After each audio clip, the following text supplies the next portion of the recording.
All right, welcome. Share this out. It's Friday night, right? Welcome, everybody. Share this out. Today is Good Friday for those of you who are happen to be. Oh, I have my glasses still on there. I don't need those unless I'm reading something, right? Today happens to be Good Friday if you're a Christian or a Catholic, right? This Sunday is the day of the resurrection of the dead healer. I'm a recovering Catholic, recovering Christian, right? For some reason, I typed in the chat over here, and it's only going to Facebook. I'm not quite sure why. So if you guys are there are not going to Facebook, it's only going to YouTube that I can see. I don't know why. I'm on live on two channels on Facebook, and it's not showing that here. Maybe it's because I went to my Facebook channel and I went to the page of instead of going to Orion Rising. I'll have to share that over there, right? So before I do that, I'll fix that. So if you guys are trying to talk in the chat and I don't see it, that's why. It's because for some reason, when it's shared to pages, it doesn't want to let the chat in. I'm not sure, but I'm sorry, when it's groups. But when it's a page, it's fine. So I'll start a watch group over there, and then all the chat should hopefully come into here. But that's weird that it does that. Anyways, so for those of you who are on Facebook, you'll be happy to know I have an announcement. Some of you who know me already know that I have an announcement to make because I already posted it earlier today, right? Today was when we were able to go public with an exclusive that we have coming up. And let me put up the photo here. Where is it here? It's in the overlay. Here it is. There we go. We have Andrew Collins that is going to be on Ancient Aliens Worldwide, an exclusive. I don't know if you guys know, I'm the creator and owner of Ancient Aliens Worldwide, the largest UFO alien group on the planet on Facebook.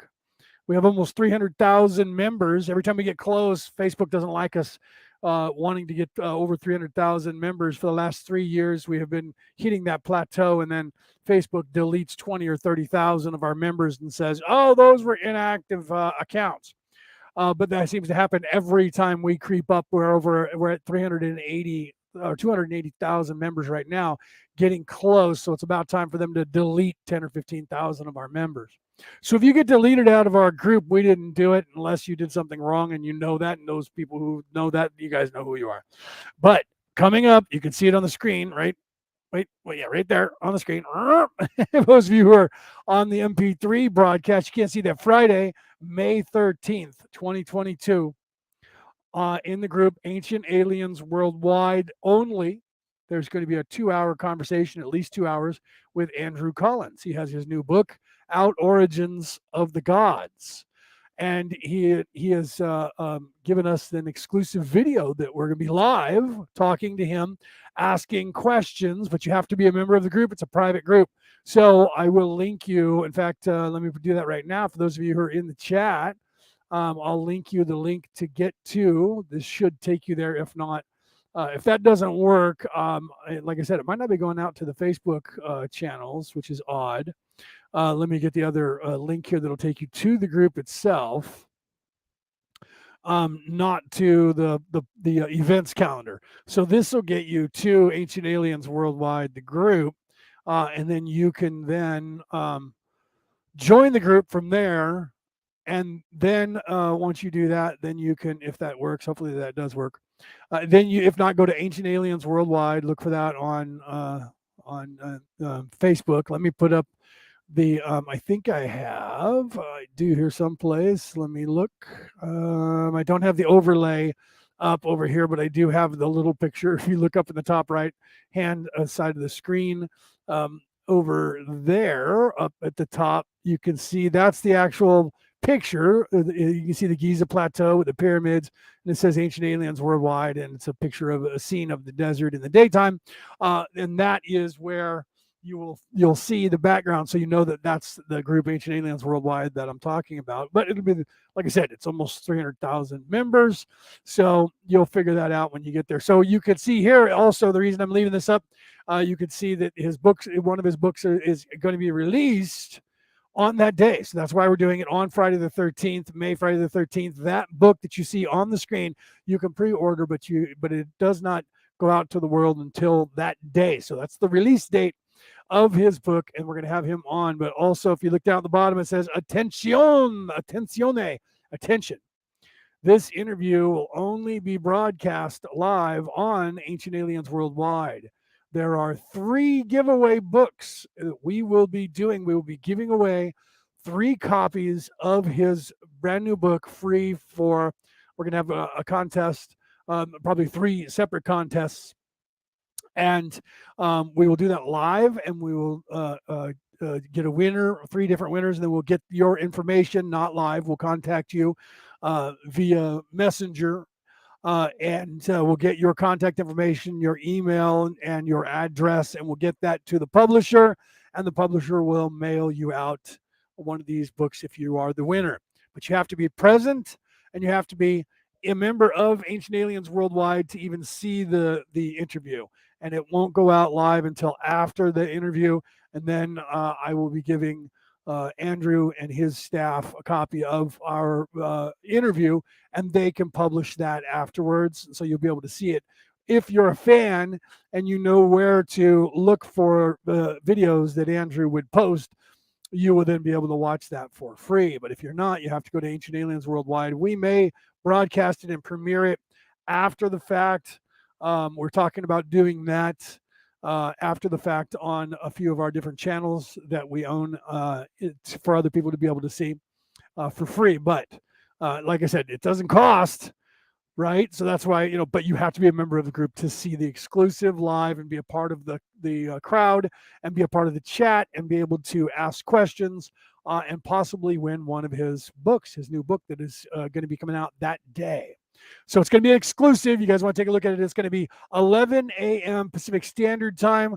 If you're in America, that's 2 p.m. Eastern. It's on the meme. You can see it, but I'm saying this for the people that are out there. It's GMT 7 p.m., right? 7 p.m. GMT. And if you're over in India, it's 4:30 in the morning.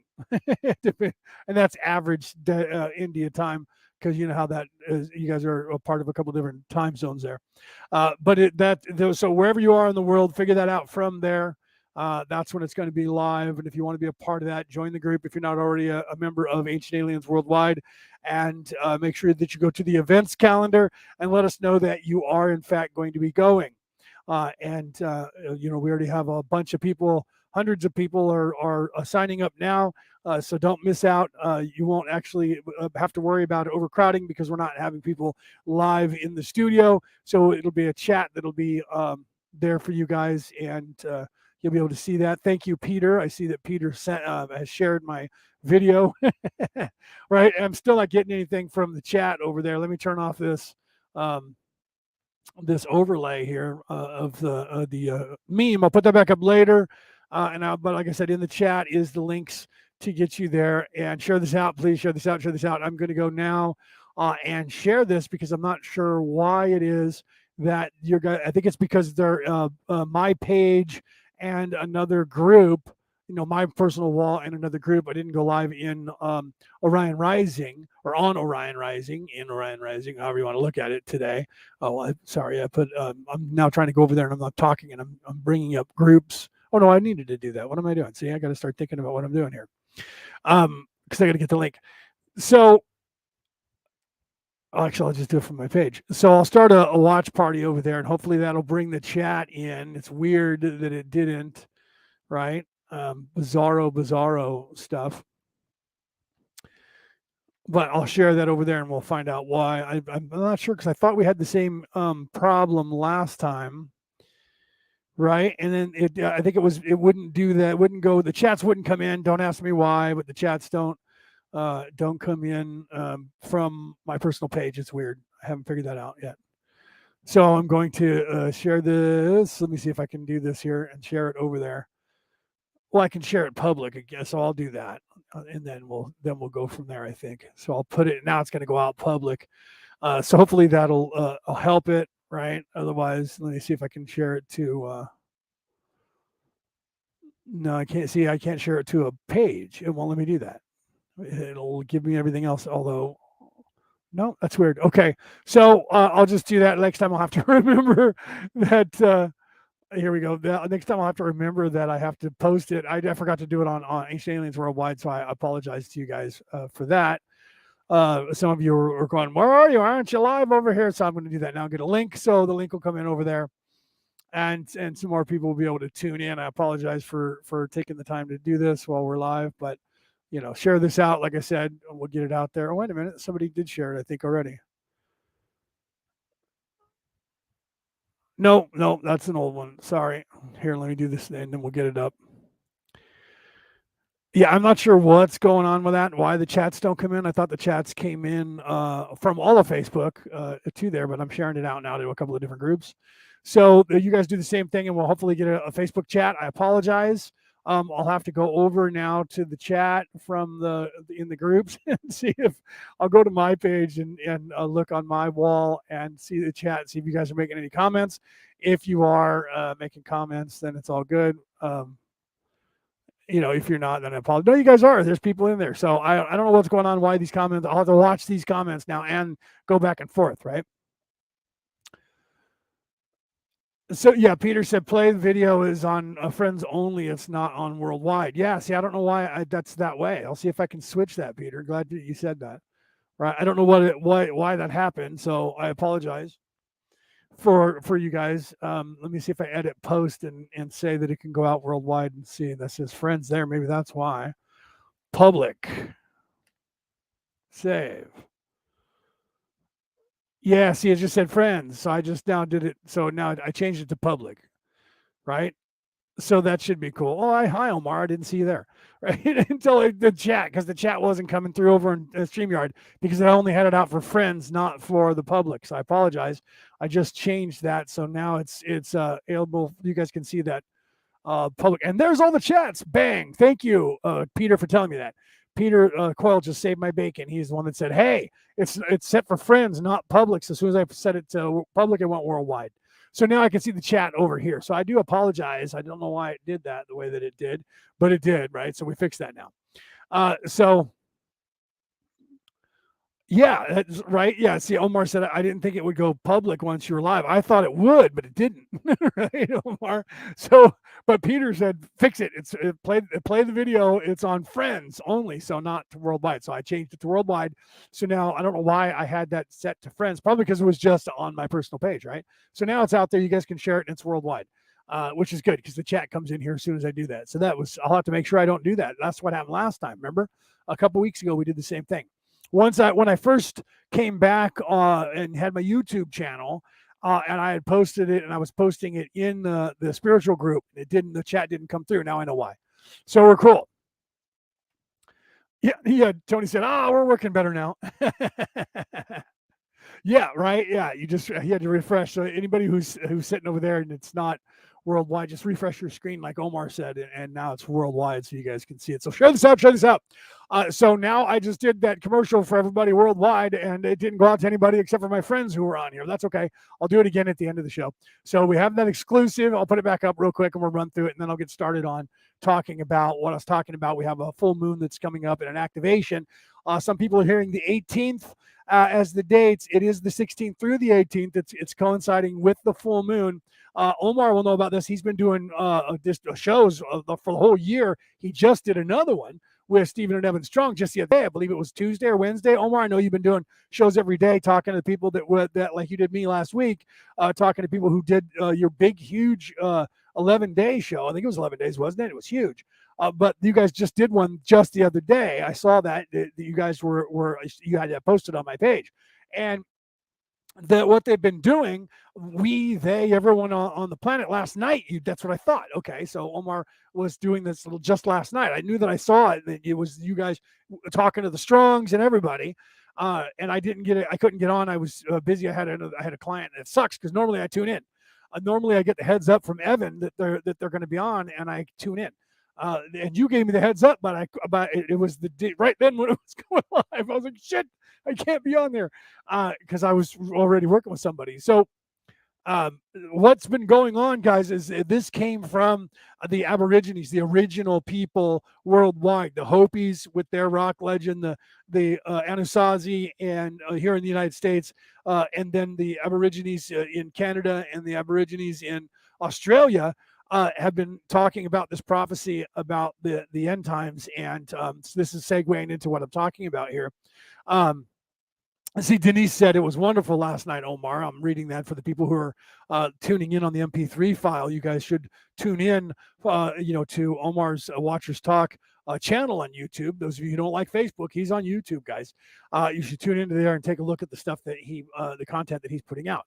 So there's been a 3-year activation that has been going on that has been a concerted effort worldwide, okay? Literally. And I've been a part of it on the fringe and involved with Omar doing his things for the last couple of years and working with Stephen and Evan Strong doing their thing for the last couple of years. And on all the solstices, so don't forget coming up on the summer solstice if you're in the north and the winter solstice if you're in the south, there's going to be another one. And then going into the winter here in the north as well. This is the end of a 3-year activation and the actual beginning of the activation of breaking down that veil between the realities literally is this full moon, April 16th through the 18th. Okay, they say the full moon is on the 18th or on the 16th, but in reality, the calendar is always off. The apex of the full moon is somewhere in between there. They always say it's a day or two ahead of where it really is. I've noticed that over the course of the last 25 years. I look on the calendar, the calendars are set, and it says the full moon is on that day. But you need to understand that when a full moon waxes, and it becomes full, it kind of stays full for a couple of days as it starts to wane, and we don't see it and can't, and we can't tell that it's not 100% full. So beginning on the 16th, today is the 15th in America. Some of you are already on the 16th, depending on where you are in the world. That's why I always say, I didn't say it when I came on, good morning, good afternoon, good evening, or good morrow, depending on where in the world you are tuning into the show. Okay, so this full moon is an important full moon, not only because it's a super moon, not only because it's a full moon, not only because of where it is and when it is, but today is Good Friday. It is. So if you're Christian, there's a significance. If you're not Christian, there's a significance, okay? Because of Easter weekend. Easter was around for a couple of thousand years, 2 or 3, maybe 4,000 years at least, prior to Christianity, okay? I don't need my glasses on anymore. I'm not reading. Sorry, I can read the chat without my glasses from here. Okay, so see, Omar says I got a 3-day Watchers Talk 9th season event happening on the 20th, the 21st, and the 22nd of June. So that's good. Think about that, guys. And that's the solstice. That is the solstice, right? Isn't that right at the time of the solstice? So he's got a big event going on right then for his 9th anniversary at the same time as the activation for the solstice. So the veil, if you read the description here, the veil opens now. This is the beginning of the activation of the breaking down of the hold that this fake reality has on everyone. Okay, you guys need to understand that if you believe this is a prison, the doors are now opening and they can't stop it. Do you understand? So the Hopi rock legend about making choices and having to switch realities, either taking the timeline, the Kali Yuga timeline. Kali Yuga means the time of destruction, the time of turmoil, the time of trouble, tribulation. You've heard that if you're a Jew or a Christian or a Muslim, because they all have that in their doctrine, because all of those religions started from the Hebrew religion. So the Judeo-Christian religions and the Judeo-Muslim religions of the world, their base is the Talmud that was given to Moses, and that prophecies and all the prophecies that come from that. So if you're looking at that and pantheon, and that pantheon was based on older scrolls, we know that now. If you read the Hermetica or if you read the Dead Sea Scrolls, you understand that all of those scrolls were were used in the writing of their scrolls. Their scrolls are the same. They just changed the names of the deities, just like the Catholic religion did to to whenever they needed to convert someone. So when they were in Europe and they were trying to convert the Celts, the Vikings, the Southern Vikings, they changed all of their religious rites and when they were. So that they could say our Jesus was born on the same day as your gods, and look, when your God dies and is resurrected, Easter Sunday, that's the same time when our God was resurrected as well. So you guys were all the same God, you see, and that's how they converted people to their religion. So Jesus didn't really die on Good Friday, and he wasn't born on Sunday, but it's okay if you're following that. Now, don't look at me and go blaspheme, and call me a heretic and kick me out of the church. That's already happened when I left the church. I'm sure that I was, I don't think I was excommunicated, but you never know. You never know, right? So, not that I'm concerned with that, right? But you guys need to understand that this full moon is the activation for those of you. Some of you can feel it, some of you can sense it. Those of you who are at a level of vibration where you're already starting to get the deja vus, you're already getting the downloads, you're already starting to wake up. Some of you are already awake, depending on where you are in your, some of you are more awake than I am. Just depends on where it is that you are in your vibratory pattern. Those of you who are in the lower vibratory pattern, you may not know, right? 3, 6, and 9, Omar said, right? Yeah, brother. 3, 6, and 9. You guys don't know what that is. Look it up, right? We're always talking about that. I'm just looking at the chat, right? So you guys, right? Yeah. So yeah, Black Age, Kali meaning black. Yeah, Kali means time. It means dark time. The Yuga, the Kali Yuga, right? Or the other way around. Yuga is the time, and Kali is the darkness, the black, the strife, the however you want to look at it, the end times, the times of tribulation, times of trouble. Depends on what religion you follow, but it's the same wording. It's Fenrir the wolf, right? It's the Ragnarok from the Viking religion that they call Bohemian. I do with the finger quotes. So it's in all the scrolls of all the ancient times, right? Even in the Christians, the devil will be released onto the earth for a time. Well, that time's over. This is the beginning of the end of that time. Do you understand? So the beginning of the state of Aquarius is now. So before, from 2012 until now, we were in that zone in between the two. The Baktun 12 ended in 2012 on December 21st, 22nd, somewhere around there, 21st to the 24th during the solstice. And the next activation doesn't start until this December at the same time. But the door is now opening. The door opens now. So those people who are going to make that choice, it's going to be easier for you to see what's going on and make that choice. And it's going to become more and more apparent as time goes on, going forward now, with all the activations that have been being done here on this planet on purpose for this 3-year activation. Why 3? Omar said it. 3, 6, and 9, baby. That's why he said that when I was talking about that before. So in the chat, that's why he said that. Right? So the reason for the 3-year activation has to do with the 3 energy, the 6 energy, and the 9 energy, and the 12 energy, and the 1 energy. And those of you who understand that. Those of you who don't, you may think that that's weird. I don't understand what he was just talking about. You should look that up. We've all talked about it. Omar has. I have. I've talked about it on my webinars. Omar's webinars. He's done the same. And so it's all over. I've had people that have been speaking to this for the last 3 years, even before that, but really more so in the last few years, because we're trying to get you guys to understand this. The Hopis didn't come out and talk about all of this until 3 years ago. It was a legend that was kind of there, but they didn't really talk about it out loud until the time was right. That's what they were instructed. Same with the Aborigines in Australia. They didn't start. They said things are going to be coming down the pike in the next couple of years. 3 years ago, they said, or 4 years, 5 years ago, they said that. And then 2 years later, this activation started. And now here we are. We're in the 3rd year of this activation, and it started, and it's going to end with the winter solstice if you're in the northern hemisphere of the planet, or the summer solstice if you're in the southern hemisphere of the planet. So it'll be in December, and that is when the activation is going to be at its strongest. But that doesn't mean it's going away after that. This is an activation that is forcing all of you guys to start to be able to see what's going on. And some of you who are more advanced, you already see that and you get it. Okay. Yeah, Omar saying that the zero energy, zero dimension is the key, right? That's where you go. That's the center.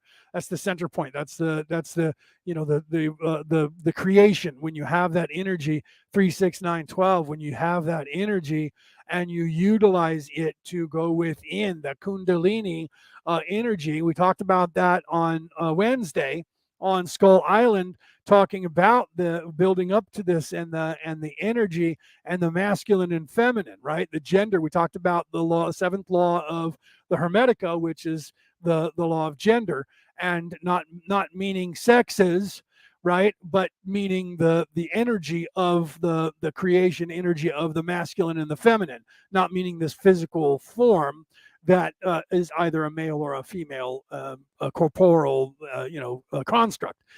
But the energy that is in the universe that makes up everything that's in the universe. We talked about that in depth for an hour and a half on Wednesday on Skull Island.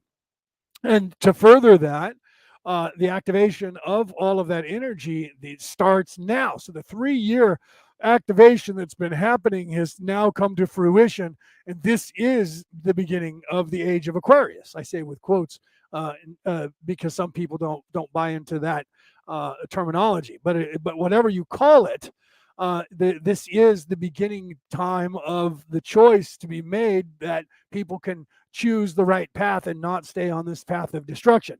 So Kali Yuga and Fenrir the wolf can be chased from the sky, and that's what's going to happen. Do you understand? So Ragnarok is here now. The time of trouble is here now. The Christian apocalypse is here now. But it's not like everybody thinks where it's the world war and we're all going to die. It's the choice between going down that path of destruction or moving your consciousness simultaneously to this other reality. And that reality is the door is open now. The choice was made by some people already, but now the door is open, and that door doesn't stay open forever. You need to understand that. Once the door is open, if you don't choose, at some point you're going to go down the toilet with the rest of the people in this reality, or you're going to shift to the other reality and you're going to not be stuck. That's where you get the left behind, but nobody's going to notice because things are going to happen to where when you move to the other side, you're going to be just there. And things are just going to spin down, and all of this destruction and all of this stuff is just going to start fading away because it's shifting into the other timeline. Do you understand? So it's not going to be like a plane's going to fall out of the sky because the pilot was Christian and he was taken up to heaven and everybody else was left behind like the movies. Those movies were written not by good people. That was written, there might have been good intentions with it, but it was nefarious. The evil people got control of it like they did the movies from the Matrix, and they spun the Matrix movies to be telling you basically you don't have any hope, and that the only hope is choosing AI. That's what the last movie did, not the one that just came out. I didn't see Resurrections, but the one prior to that made the AI be the most beautiful god in the universe. And that without that, the AI needed Neo, but Neo needed the AI to defeat what became the devil, which was neither. The devil became Mr. Smith, who they spun and said he was the anti to Neo. So the AI became a neutral character, and when, of course, he got there to the AI city, oh, he was in awe. It was the most beautiful thing. It was like he was looking at his God. Do you see what they did? So they made AI be the way. So they spun the whole thing and made AI be the way. So the Matrix movies are right and bullshit at the same time. Just like the churches, they were corrupted, just like everything else was corrupted. Okay? So you need to be able to understand that and see that, understand that, right? Because we don't stand under anything, right? I don't stand under anyone. So I understand that or I get it. So when you guys get that information, then you get it, right? So Jim says July 17th, 2025, the teachers come to enlighten all of humanity. I don't think it's going to take until 2025, but it could. I was thinking, right, because the door is open and it's there. I mean, because nothing happens in the universe quickly, right? Not even a volcano, right? That's how they can predict volcanoes, because it's sitting there getting ready to blow for like a couple years before it goes off. So I don't doubt that 2025. I don't doubt that, Jim. That's why I put that. That's why I said that. And I want to put that up on the screen for those of you who can see that. You can see what he was saying there. Okay, so and I believe that that's going to be a lot of us as well. It's not going to be like some spaceship show up and they're going to go hi, because if that's the case, they're the evil, nefarious people saying hi, over here to tell you we're your saviors, or we're your creators. Yeah, yeah. So worship us. If that's what shows up, they're evil. Just know that, because that's not how the universe works. Okay. However, I do agree that there's going to be a lot of teaching a lot of it's already going on, Jim. A lot of us are already guiding people, and we've come here to do that. Many millions, maybe even there's billions of us, but millions of us came here to teach, and possibly billions. I don't know how many we did. That we keep doing the math at different times, and we keep getting larger and larger numbers. So, right? Yeah, July 17th is the birthday of Jesus, who was half human and half Pleiadian. I don't doubt that at all, honestly. Right? I do not doubt that. Jim said that, and I don't doubt that. I would tend to agree with that, honestly. And I had heard that the date was definitely not December 25th, and I knew it was sometime in the summer. And I'd heard like July, and I'd heard June, and I've heard September. So I wouldn't doubt that July, because that's one I've heard more than anything else as well, Jim. So I agree with you. But I didn't know the exact date, but I knew it was somewhere in mid-July, right? So the 17th, I don't doubt it, because I was honing in between the 13th and the 20th somewhere. And I was thinking the 15th was the average there, right? But the 17th is really the average between 13 and 20, right? Right? That's almost exactly the average, the middle. Um, so what's happening now, and I don't care what religion you are, I don't care what background that you have, it's all telling you the same story. Okay. And I've said that for a long time now, where if you read who changes these dates, right? Well, the church did, Denise. The Catholic Church changed the date. I just talked about that at the beginning of the show, when they were trying to convert wherever they were on the planet. When the people that were there on the planet that they were trying to convert, they would change the dates of when all this stuff happened to coincide with the dates of their religion, so they could say, look, our God is the same as your God. So the last change they did was the Vikings, and they changed all their dates to coincide with when the god, in the cyclical nature of the planet, dies in winter time, because everything dies and you're cold and all the leaves fall and all the plants go dormant and all the animals go into hibernation, the ones that hibernate. And then springtime happens, and that's the life bringer. The sun is the giver of life. And spring then, and if you think about it, there's spring in the northern hemisphere, and going into summer and winter, while the southern hemisphere is already in winter. And by the time we go to winter up here, they're in the spring down there. So it's a perpetual thing that happens constantly on the planet, where the planet is dying and renewing itself. Do you understand? So then the people that believe they were in charge, the English, then made it worldwide, that the calendar, that's why we have this Greco-Roman, where the Greeks and the Romans got together, and then the English kept that calendar going. So therefore, the calendar is the way it is. So when you're in the southern hemisphere, everything's backwards. Where up here in December, it's wintertime and it's cold and snow. If you're in Australia, it's hot as hell. It's summertime. Do you understand? So some people have changed the dates in the south, because the people in the south said up was the southern direction, and the people in the north said up was the northern direction. So you had literally half of the planet saying that that's the North Pole and this is the South Pole, and we're in the south and they're in the north, and then the other half had it the other way around. But the powers that should not be, when they decided for the whole planet, they were the ones that were European, or Roman or Greek, Greco-Roman, European. And they decided at that point that the one calendar was going to encompass the whole world, and everything was this Roman calendar that we have, mixed with Vikings, right? Mixed with the Viking calendar. That's why we have the different days of the week, where literally, right, you have Monday, which is Sunday's the sun, Monday's the moon, Tuesday is two, that's a god. You look that up. It's a god in the Viking religion, right? And then Wednesday is as well. Thursday is for Thor. Friday is for Freya, right? Right? Think about that now. So the calendars, of course, most of the calendar names come from the Roman Caesars. Julius Caesar for July, Augustus Caesar for Octavia, Septus Caesar, Octavia Caesar. All of those were Caesars that were in charge, and they borrowed days because they all wanted to have a longer day than everybody else, and we lost an entire month off of the calendar. It became instead of a 13-month calendar, it became a 12-month calendar because all the Caesars kept taking from one of the months, taking the calendar. That's why, because before that it was a lunar calendar, which is more the cycle of the planet with the 13 lunar cycle, and then it's actually more accurate when you do that. Instead of having 364 and a quarter days, it averaged out to a little bit closer to 365 days, and you had 13 equal months and a full moon on every month. So you had one new moon and one full moon equal every 28 days. They're still there now, but those 28 days don't work out to be equal in the months, and that's why some months you have two full moons. And it happens, and because of leap year, it changes what month that it is. That's because they fucked the calendar up.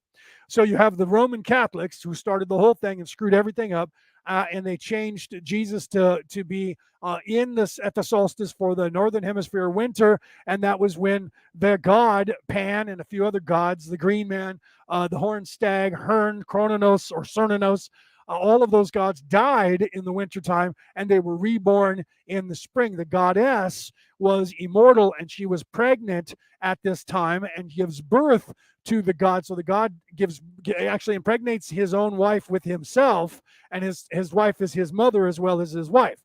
Then he dies, and when the baby's born, he enters into and becomes the baby and is the god reborn and gives life back to the planet. And then grows up and then reimpregnates his wife again, and she's eternal. Well, they changed all that, but they added Jesus to it in the mix, and then Jesus was died and was resurrected on Easter, what they called Easter Sunday. That's why all of the holidays coincide with the pagan holidays, like Samhain for October 31st, and they call that Halloween because it's All Hallows Eve, because the Day of the Dead is right after that on October 1st, and they moved that there because that was the day of the bonfire, which we get the word bonfire from, which was the harvest festival for the end of summer going into the winter. And so they changed all of these holidays to coincide while they converted all of these people from their religions. And that's why, what does Jesus being reborn have to do with a rabbit who farts out jelly beans and hides eggs everywhere? Well, the rabbit is the most fertile animal. They give birth to 150 bazillion kids, right? Right. So, yeah, Tony says, I've heard Sunday sun, Monday moon, Tuesday Mars. Well, it's also two, the goddess, two. But yes, the Romans used that for the god of Mars. So you're right there. Wednesday, Mercury. See, that's now you're looking at the Roman side of things, which would be the Judeo-Roman calendar. And then Thursday, Jupiter, Friday, Venus, Saturday, Saturn. Saturn is for Saturday, but the other ones, they incorporated that. So that's what I'm saying, where all of that has been incorporated into the calendar that was the 13-month calendar that everyone else on the world went by until the Greco-Romans changed it. So you're absolutely right. So you're not wrong in hearing that, because that was what they had as the days of the week. And why? But those days of the week were also named that already with a religion that was 2,000 or 3,000 years older than the Hebrew religion.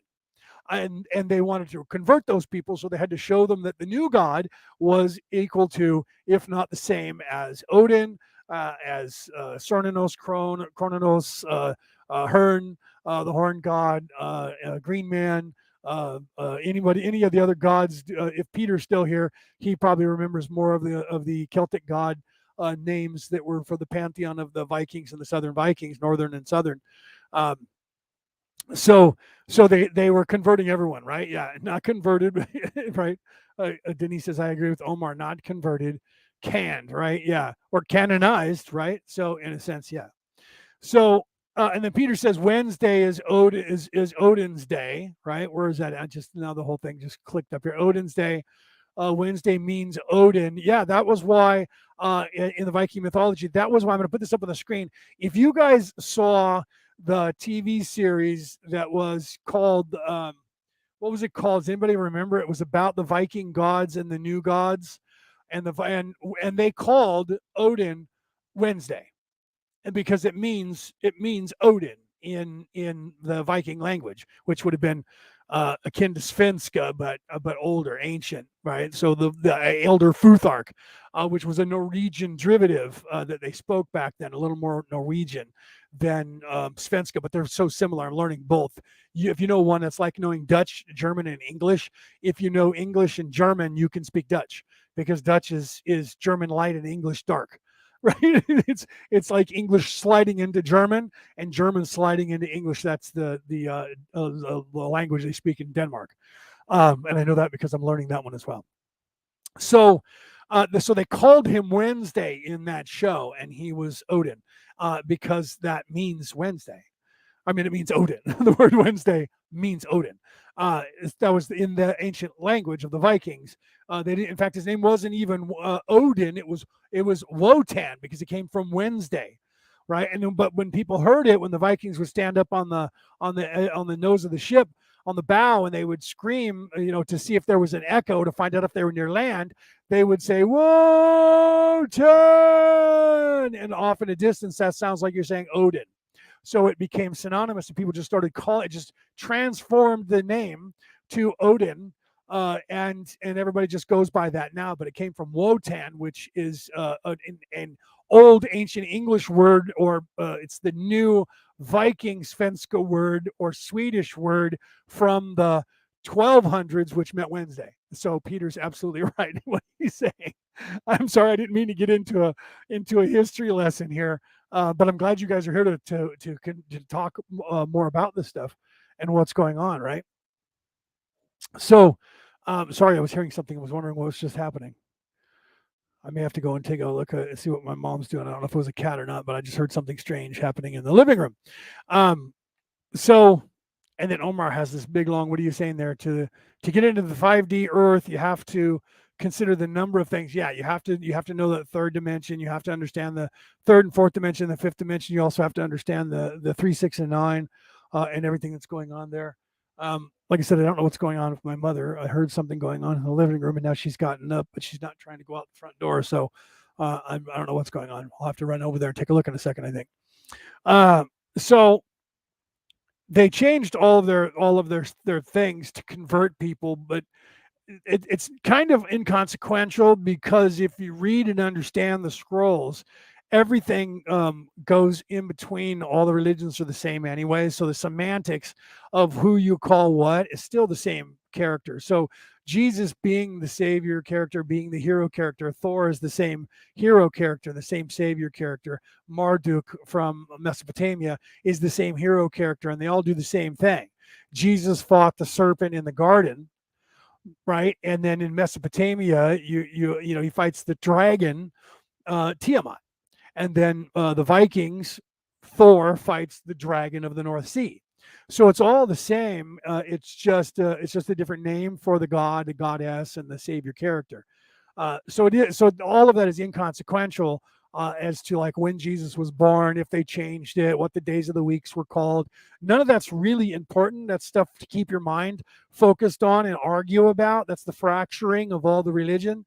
That was with the Tower of Babel, the fall of the Tower of Babel. And we discussed that on one of the shows. I think it was, I believe it was Skull Island a couple weeks ago, where we talked about the inner failing and the outer failing. And the outer failing was told in the Judeo-Christian Bible by the fall of the Tower of Babel. And then the inner failing was also told of people going in too far. If you look at the Lord of the Rings, Tolkien explained that there, where the dwarfs were greedy and they went too far, too deep, and they unlocked the evil Balrog, which then in the movie or the books, that's when you see Gandalf become the hero character or the savior character. He sacrifices himself for the entire human race, or the entire race on Middle Earth, which would be Midgard if you're a Bohemian, or here in common Earth now in this reality if you're a Judeo-Christian or a Muslim on this planet. He sacrificed himself, and that's when he went from Gandalf the Grey and was resurrected because he fell into darkness. He fell into hell with the Balrog. And then when he defeated the Balrog, that was the same. He took on the sins of the world, and he defeated the Balrog, which was the evil that came from hell. And then he ascended and was transformed into Gandalf the White. That's the ascension of Jesus Christ, the sacrifice, the ascension. So it was being told in Tolkien's book about the fall of Babylon. It was the same, only he was showing the inner depiction of falling within with greed, whereas Babylon, when they had the tower, they were trying on the outside to grow it to go all the way to heaven, and they became too greedy, and that's when God struck them down. So it was the same. It was the same sacrifice, one on the outward, as below, so above, or most of you know it as above, so below. Okay, so yeah, the land of the as Peter said it, the land of the Balrog or the Bullrog, the Bull Rock. That's um yeah. And then he says, Leo, check on, or then he says, Leo, check on Monday. We'll wait. Right. Well, though Monday being Moon Day, Monday is Moon Day. That's why it was Sunday is the sun, which is synonymous in the religions as Jesus being the sun. Right. And that's because all of this here, this is the place of the sun. It's our son Saul is the chakra, which is the third chakra. It's the yellow ray sun. So it's the third chakra from our base chakra. So that's why we have that, right? Oh, go check on my mom. I'm sorry, you did say that. I thought, no glasses on. She's back sitting down. I can see the reflection from the dining room, which is over there. Out there is the dining room, and there's one of those shelving units with a bunch of knickknacks on it. It has glass doors that fold up and slide in with a bunch of stuff in there. On that, I can see her reflection back into the living room where she's sitting in her chair, so I can see her little head and her bust from about just below her shoulders up, and I can see if she's sitting or not from the side of her head. So I'm okay. But for a second, I was going to go, guys, I'll be right back, and I was going to jump up and run out there, but I looked back and she sat down. So I'm sorry. I was reading your thing without my glasses. Realized you did say mom. I thought you said Monday. You said mom. And then when I saw it the second time, you're like, no, your mom, dude, your mom. No, she's okay. So where was I? I got myself all disheveled, right? So let's get back on point. So all of that is really doesn't matter, and it's inconsequential to the real story, which is what has been tried to be taken from us for the last 100,000 years, or however long we've been stuck here. Could it be even been a million years? It's a long time. So that's the information that they don't want us to know about, that we're waking up to and unlocking. That's part of this activation that has been going on since 2012. Okay. Prior to that, it was happening as well, but this is the great leap. This is the great real reset, not that fake woke reset they're trying to do. Okay. This is the real reset that is happening, that you guys are a part of. Okay. So when you hear people say, "Oh, it's the Kali Yuga," they get scared. This is the end times. They're scared. There's nothing to fear but fear itself. A very wise president of the United States said that. Okay, it's the truth. Because fear itself, fear is the mind killer. It's in all of the literature. That was literally a quote from Frank Herbert's Dune, where the test that Paul Muad'Dib, or Paul Atreides, had to take, that the witches who were manipulating the bloodline to create what? To create the perfect human, the fifth element. We have a movie about that too, don't we? To create the fifth element, so that he could be the one that they could control him. They could control the universe. He who controls the spice controls the universe. But you have to ingest the spice, and you have to transform. You have to transmute the spice, and he was able to do that, and that's the ascension. That's the same thing. He had to descend into hell. So when he went to Dune, and his family was assassinated, and he was being hunted by Vladimir Harkonnen, who in effect is the serpent in the garden, the dragon of the North Sea, the most evil person hired by everyone to destroy and kill off, and for a coup to take control. Does it sound familiar? It's kind of what's happening on the planet right now. To take complete control of the universe. Only the lamb, the sacrifice, gets away, transmutes the spice, not because they wanted him to, but because he was working with the people who controlled the spice, who harvested the spice, and it was their religion. It was a spiritual way, and that doesn't translate in the movies. You have to read the books to understand that it was a religion that were the I can't think of their names right now. The people that lived on the planet Dune, and they were living amongst like Native Americans or natives on this planet, like the indigenous people living with the land, not against it. And they were worshiping the worm for what it was, not because it was a god in their religion, but because the worm was the spice. The spice was the worm. So all the spice that they're harvesting was because the worm itself, when the worms that was something that they secreted, and when they died, that's what like oil is on this planet. That was the whole purpose of the whole entire stuff. In fact, that's also the One Ring that ruled them all from Tolkien. That they had the same ring. They had one ring that was the signet ring, the ducal signet ring of his father that he got, and that's the same as Thor's hammer. That's the same as Odin's spear, the trident. All of those stories are translated to these books and these sci-fi movies, and people don't realize that they're there. And I read them my whole life, and I'm seeing these correlations. So he then transmutes the spice, but when he was getting the test done, he had to put his hand in a box, and the box touched his hand, and they touched his nerve endings, and the box made him think that his hand was burning and melting from acid, and it projected these thoughts into his head. And if he was afraid and couldn't control himself, he would die. There was a poison. They had a needle that they stuck to his neck into his jugular, and if he had fear, the adrenaline dump that happens with fear would react with the secretion in his neck, and it would kill him instantly. You should read the book or watch the movie. The originals. I don't know how the new series is doing, but if Jason Momoa is a part of it, I'm pretty sure they're doing a pretty good job. Right? So right, and so Jacqueline's saying Odin and Freya. Right, Jacqueline's getting on to what I'm saying. Right? The spear of destiny is exactly the same spear what controls the world, Peter says, right? This is the same. Okay, do you guys understand? This is all the same. The spear of destiny is the one ring to rule them all. Do you see how that's the weapon of war?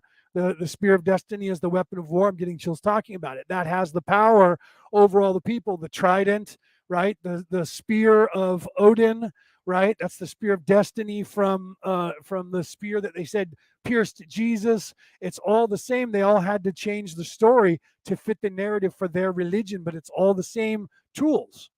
Do you understand? So even in these books, it was the same tools, and the characters were the same. So Paul had what he was thinking to himself to control himself was selling himself. Fear is the mind killer. Fear is the little death that brings total destruction and oblivion. And he told himself that over and over, and he was able to not cry out in pain and not have an adrenaline dump. So they kind of knew he was probably the one, but they weren't sure if they could control him.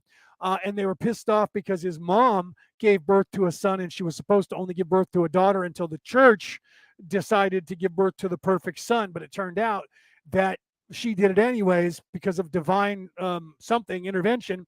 She decided to have a son to please her husband. Turned out he was in fact the one. And in Star Wars, that was the same that happened with Anakin. He was born without a father, right? But he wasn't the Jesus character. He wasn't the savior. It was his offspring, combined with the offspring of the evil emperor. And those two, if you didn't see the movie The Rise of Skywalker, those two people were the same soul, and they were one, but they were separated into two. Sound familiar? They were separated into a masculine and a feminine, a male and a female, and they were fighting against each other, but they couldn't kill each other, and they were always connected and seeing each other and be able to communicate with each other across any distance. And neither one of them understood it until the very end. And they too had to become one to defeat the great evil because they were both the good and the evil. Do you understand? He who controls the spice controls the universe. They had to become and transmute into a higher plane to become that. And that's what happened. And that's why at the end, when they asked Rey, what's your name? She said Skywalker. It wasn't just because she was in love with Ben, who was in fact not a Skywalker. He had Skywalker blood because his mom was Luke's twin. but his dad was Han Solo, so his name was actually Solo, not Skywalker. But he had Skywalker blood, so she said she was a Skywalker because she took on that name of the Savior line. Do you understand? And if you don't understand that, if you don't have the eyes to see that, or the knowledge to understand that esotericness or the esotericism of those stories, that's the higher plane, that their message that they're teaching in that storyline. So the entire saga that is Star Wars is the from the creation and the time of troubles, the Kali Yuga, and the devil ruling the world for a time, and that time ending, and then the ascension, which is mirroring Jesus's descent into hell and resurrection and fighting the great evil, the dragon, the serpent that every character has been fighting throughout all of time in every scroll. Right. Jacqueline said, same with the movie Eternal, right? The Eternals. Look that up, right? Watch that movie, read that book. Exactly the same storyline. And Hollywood has done this, not just Hollywood, but every country's version of Hollywood has done this with a lot of their movies on purpose. And only it's esoteric, and only people who, because it's esoteric, what that means is you have to have the eyes to see, the brain to, and that's what Da Vinci did with his paintings. That's what Monet did with his paintings. All these people, all these Brahms with the music, and Mozart, and all these people that were out. They were kind of outcasts, and they were rock stars. They were breaking. We think classical music is just something that people listened to back in the day. That was akin to death metal now. Not kidding you. It was akin to heavy metal. In fact, the reason that all heavy metal bands use orchestras is because if you play the music and watch the peaks and valleys, when you break it down on all the sound charts, heavy metal and the stringed orchestra that was all of this classical music is exactly the same. It's the same rhythmic vibration. It hits the same peaks and valleys and has the same frequency. That's why they mesh so well. That's why Metallica did an entire album. Many people did an entire album. Going back in time, you look at everybody. Led Zeppelin did it. Everybody did it. The reason for that is if you understand music theory, you understand that they were the heavy metal artists, or the metal, or the rock and roll. It all hits, even blues, all of this, even hip hop, all of this, when they hit what the people, the Ebonic word for it is bars, right? When you guys know that that's bars, man. That's that tone, that's that place. It's bars. You guys know what I'm talking about. If you're African American, you understand what I just said. That's the Ebonic word for when they're that's the hooks. That's what those of you who are white, that's the hooks. The hooks are the bars. Do you understand? So when somebody's playing music and you go, wow, man, they got a lot of hooks. That's what they're referring to. The Ebonic word for that is bars. And that when you hear that, you know that's legit. They're hitting the frequency that it's the same as when something is created by hand, and we notice that because we can feel that. We've talked about that many times, right? Like this is run off of an assembly line, right? But what's inside of it is more important than the cup itself. But when you look at something and pick it up and it was homemade, you see that. That's got bars, that's got hooks, that's got that stuff, that's something that je ne sais quoi that people see and understand. Do you see? Music is the same. Religion is the same. Movies are the same. They have those hooks, they have those bars, they have that je ne sais quoi. It is that vibratory pattern that suggests the painting means something, the movie means something other than what you're seeing. It means what you see, but it means much, much more. You have to understand that the paintings were the movies of the time. They didn't have motion pictures that would go on for 3 hours, or a talk show like this where somebody could explain it to you. That's why they say a picture has 1,000 words, because it's in there, and they knew it when they were painting it, and they gave hints. Okay, that's why the Da Vinci Code was written. That's why the book was written and the movie was made. It has to do with the evolution of the human process and the secrets to that. And this is what we're talking about. The time is now. The door is opening on this full moon. Okay, so between today, depending on if you're in the southern hemisphere or if you guys are over in Australia, you're already to today, the 16th. Okay. The 16th, 17th, and 18th is the door being busted wide open, and it's going to become more and more evident because these activations are activating the vibration, and the Schumann resonance of this planet is going up exponentially, and it's going to continue even more so now than it did before in the next couple of years, in the next 2 or 3 years. And it's going to be insane energy, but it's going to be a good thing. It's not going to be a bad thing, right? Right, right, right. Yeah, Peter says, and I see what he's saying here, right? He says, when you play a guitar and your fingers bleed, the bleed for the sound of the gods. That's why the instruments of old, right? Let's see, these are the keys for the gods. Your blood, that's right. I was taught by music, right? So you have to understand what he's saying there is when you get into that zen, when you're playing. We talked about this with Aaron because he and I were both in bands, right? When we were younger. I didn't He was in one longer than I was. Mine ended when I was in my early 20s. His went on until he still gigs now, right? But we both were into music, and we have that we're inclined to the music. And when you get into that zone, this is what Peter's talking about, when your fingers go and you're playing, and everybody in the band, and that's why bands who mesh like that, Led Zeppelin, right? They're legendary bands. The Doors. We talked about this. We talked about uh, uh, even today with Tool, right? These bands that hit this music at this right tone, and this music, Metallica has done it. This music comes out. Look at AC/DC. Those guys just like half of the time, most of the people in the band didn't even know how to play music right until they were in their 30s. Not even kidding you. And they learned how to play. Metallica was the same way. If you watch a year and a half in the life of Metallica, they talk about that in the interviews from when they were younger. They said, we better learn how to play these instruments. They were doing this stuff out of instinct, and they had to learn how to actually play the instruments. But then once they did, they took it to another level. And these bands that did this stuff, that took it to another level, are legendary. The Beatles, yes, thank you. Jacqueline says, you guys can come up with names. They're out there. BB King, right? These guys are out there, and they've done this stuff, and they just hit these, what they call bars and tones.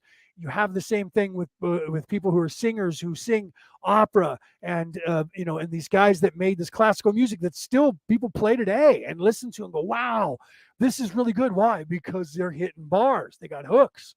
Okay, they're hitting that tone, that vibratory pattern that is the nature of the universe. Do you understand? And once you feel that, you know that what they're doing is like, wow, man. When you're at concerts, I went to a concert with the band America, and the headliner was oh crap, I can't think of the name of the band right now. The One of the older band singing about surfing and all that stuff. I can't think of the name of the band. And man, when they hit those, there was the songs that they're legendary for, and it wasn't because you just listen to it and go, "This is a cool jam." No, it gets into your blood. It motivates you. It's like bagpipes for the Southern Vikings, and you hear the bagpipes play, and then when they play outlawed tunes, the reason they're outlawed is because they motivated, and it hits your soul, and it changes your vibratory pattern in a way that people don't understand. And if you're in any way a Celt, you go to any one of the Scottish rites or the Scottish games, and people start playing the bagpipes, it gets in your head, and you hear the bagpipes and dream the bagpipes for almost a week after, if you go to the games and you're only there 2 days. It's no joke. I've gone my entire life. I stopped going about 5 years ago. But before that, I went from the time I was 21 until I'm going to be 55. So till I was 50, right? And that was when I moved back here to take care of my mom. So we didn't go to the games. But the bagpipes just get into your soul. You either love them or hate them. If you're not in any way Celts, you don't know, right? Right. Tom Petty, right? Again, Tom Petty, another legend right there. And when he was with the Traveling Wilburys, because that was all the guys from legendary guys, right? That were in the band with him. That was the shit. That was that was just like Whitesnake, and Ozzy Osbourne and Randy Rhoads before he died. God rest him.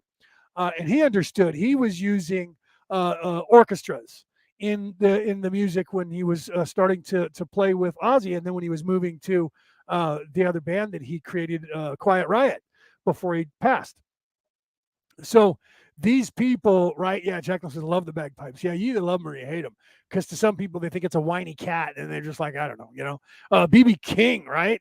Julie says, I got to see BB King. Oh, man, that was amazing, right? I wish, right? Julie, yeah, goosebumps, right? Goosies. I was getting goosies earlier. So you guys know, you've heard it, you've sensed it, and that's what is happening now around the world. It's not just from history. Those guys, right? Those guys. That reminds me of that story of Don, the Italian, Don, the Italian with the whole y'all thing, right? I'll tell you the story real quick, and then I'll get back on point. When I was in RCIA, which is the Christian rite of initiation, when you're going to become a Catholic, you have to go for a year and a day, which they adopted from the Celts, by the way, a year and a day. That was the time to do the stuff, and I won't get into that involvement. But I was in the class, and everybody had to have a sponsor, and so it was usually your godfather, and he was the godfather, right? Don DeLuca, an Italian, owned a pizza restaurant with his brother, his brother-in-law. He was a Don, so he was a Don. So not only was he a godfather, but he was the godfather, and he was very Italian. And it was a woman there who was leaving to move back to Louisiana, and she had that Louisiana drawl, and she was saying, hey, y'all want to come down, y'all over down Louisiana way, look me up and I'll put you up at my house, y'all this, y'all that. And Don says, hey, wait a minute, hold on. He stops the whole class, the 50 people. You keep saying this word, y'all. I don't know what that word means. He looks around. What does that mean? What does she mean when she says y'all? So Tony, who he and his father own Italian restaurants in the Bay Area. Tony was about 35 at the time. He says, Don, you're Italian. He goes, yeah, Tony, you know I'm Italian, because Tony's Italian. He says, yeah, you know I'm Italian. What are you talking about? And he says, okay, listen, Don, and Don at the time was like 65. He says, Don, whenever she says the word y'all, that means yous guys. And he says, okay, continue. Because he was Italian, he understood yous guys, right? Hey, yous guys, come here. Hey, listen, yous guys, you ever get down to, right? So he understood yous guys, and she said y'all, which means the same thing. Oh my God, we laughed so hard that day. Okay, so getting back on point, all of these people who created these things understood what they were doing. They understood what they were doing. They did it on purpose. See, I keep saying understand. It gets stuck in your head. These negative connotations get stuck in our brain. They understood what was going on, and they did this on purpose, and they knew that it was esoteric. And all of their paintings, all the paintings they did when they were contracted for the Roman Catholic Church, all over the place. If you look at the contracts of the Masons for the Templars and the churches, and everything they created, they knew what they were doing, and they set their messages that is the same vibratory pattern. It's esoteric. If you understand it, it's there for you. That's what's happening. What's happening now is it's going to become more apparent as the next, and I don't mean your parents, it's going to become more available and accessible by the common folk in the next couple years. And that is starting literally today. This 3-year activation, and all the years prior to that, from all the people throughout time and history who've been trying to tell you the same story and raise your vibration, me included, Omar included, some of you in this audience that have worked with me on air, and you guys work separate from me. A lot of you guys in the audience I know personally do that. We're literally trying to raise the vibration and the Schumann resonance of the entire planet, because we are the 3 energy, which what Omar was talking about, the 3, the 6, and the 9. And that is the energy of creation. And we are fixing and opening the gateway and making it possible, despite them, the powers that should not be. Their time is done. Their time was done in 2012. And this is the death throes. Their leaders have already left the planet. Okay. They're in their death throes now, but they can convince, because it's free will, if they convince some of you to stay in this reality and buy into it, then you'll sit right here in this reality. But if you decide not to, you'll sit right here, and your reality will start to change, and you'll see all this change in the world start to happen for the better. And that's so it's not going to be like you're going to just go, poof, where am I? Oh my God, I'm in a completely different place and I don't know what's going on. It's still going to be this one. It is still this reality. It's just you're no longer going to have that fake veil in front of you that is the AI, that is the projection, that is the hologram. That's going to fade away. And some people, if you're not willing to or able to see it, it's esoteric again. If you haven't made the choice within yourself and done the work within your soul to fix what's in you and align your chakras so the Kundalini energy, the serpent that is not the dragon of the North Sea, that is not the evil serpent that has to be fought in the garden, but the serpent that was the one who was telling us the knowledge from the Garden of Eden. Do you understand? That was the Kundalini energy that was saying, this is a message you need to know, right? Eat this fruit. The fruit was not actual real fruit. It was, this is knowledge. And accept my knowledge. So the Kundalini energy being accepted and used, that's why the feminine had to be there. And that's why Eve was the first one to eat the fruit and get the knowledge, and then said to Adam, come here, dummy, come here, dopey, eat this. Just trust me, do it. And then he was like, okay, I believe you, I love you, so I'll eat this. He trusted her, and he did that. That was the motivation of the sexes. We talked about this on Wednesday. If you were there, you understand what I'm saying. That was the genders. You had one male, one female. The female motivates the male, right? The male motivates the female to motivate the male. So the male, being who he was, Adam, motivated the female, and because he was there and that had an effect on her, she then affects him back. That was the learning of the knowledge of the Kundalini. That was the serpent in the Garden of Eden. That story doesn't mean you women are evil and now you have to have pain during childbirth and a period. That's normal for every female that is a mammal on this planet. Okay, so and pretty much they all have pain. Otherwise, horses wouldn't give birth the way they do, and cows wouldn't, and everybody wouldn't give birth the way they do. They give birth and it's in pain. Okay, the birthing process is supposed to be painful. Okay, I'm not going to get involved in that because that's another entire show. The Beach Boys, yes, right? That's what it was that I saw, bro. Thank you. It was the Beach Boys, and America opened for them. So they're, I went through the desert on a horse with no name. You guys know the song, right? If you have listened to anything from the 60s and 70s.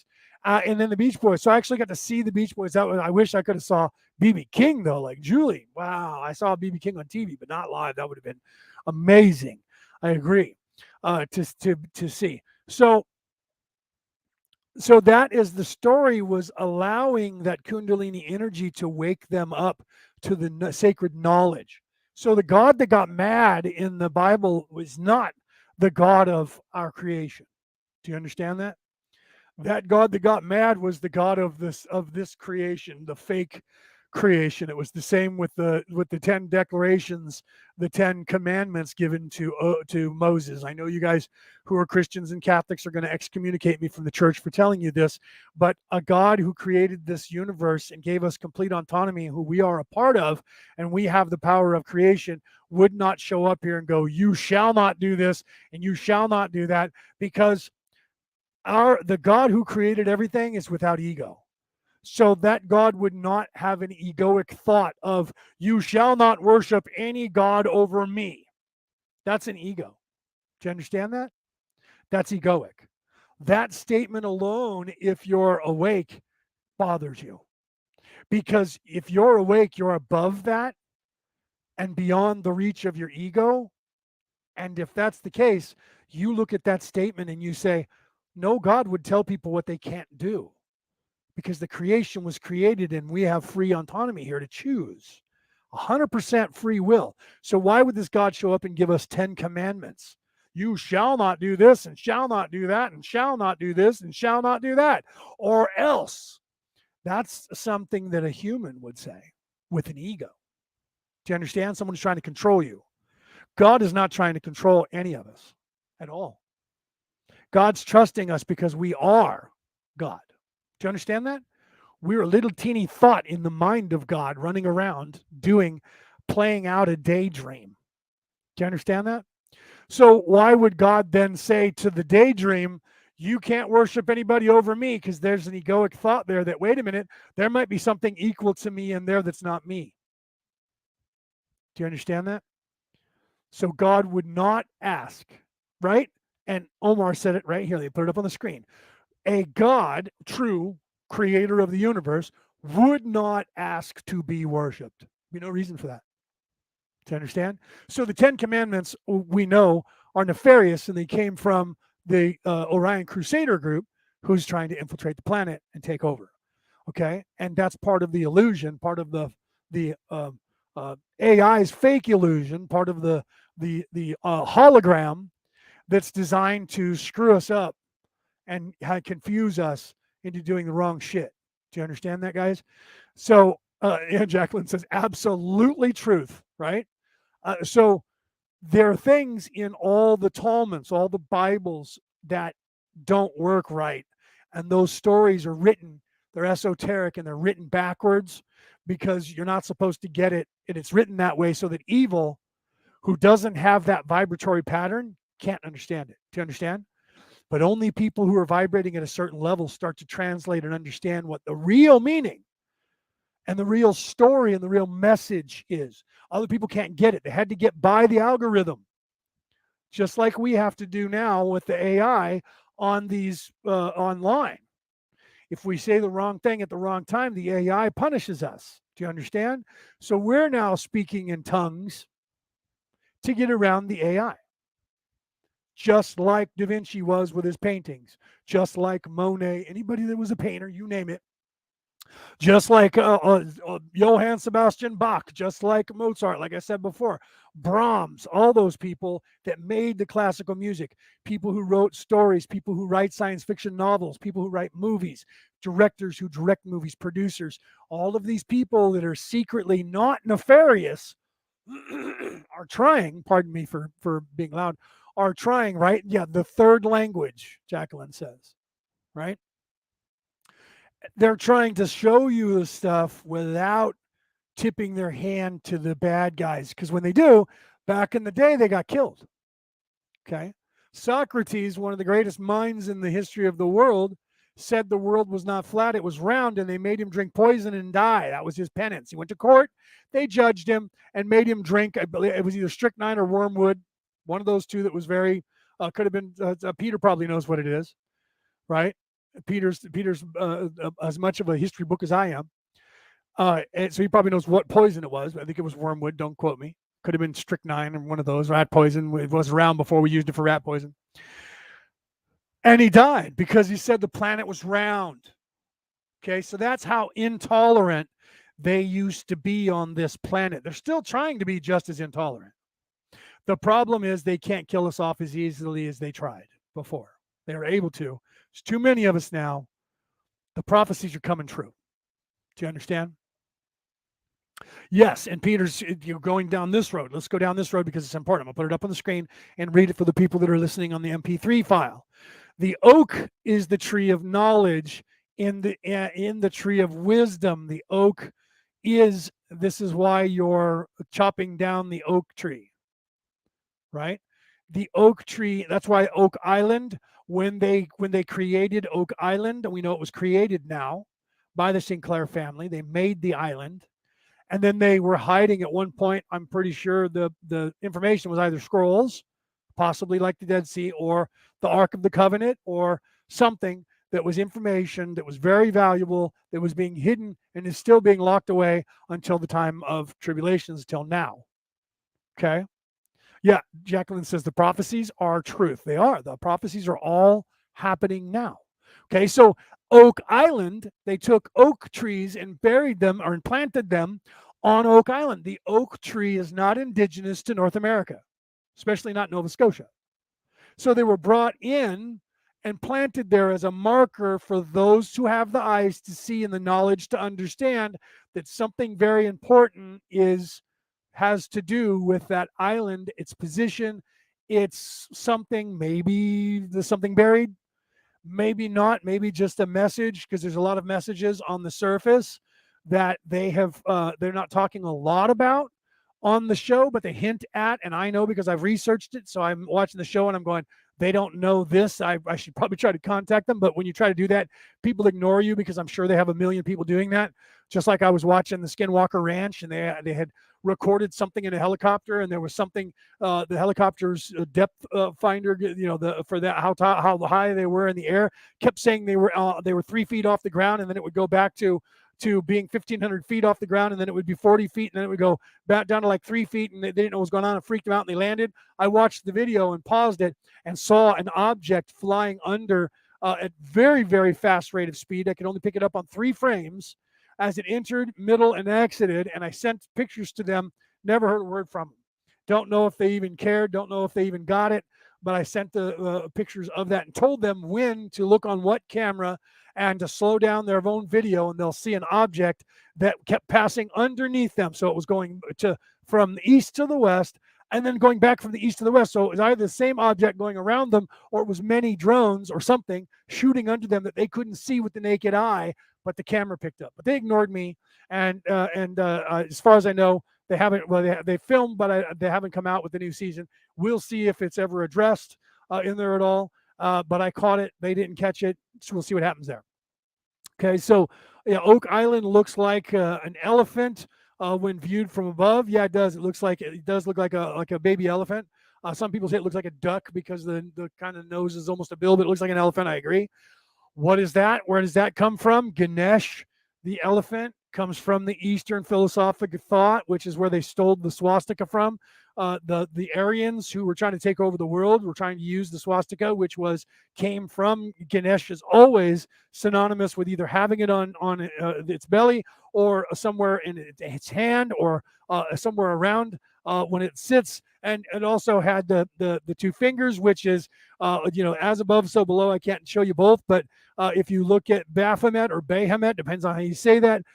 That's the satanic construct, which they took from a pagan religion of the goat.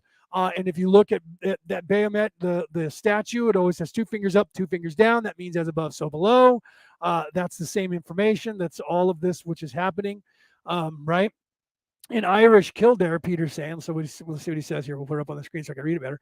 In Irish, Kildare symbolism into the Church of the Oak, and the Irish were full of the oak trees, the Cylinder Street, right?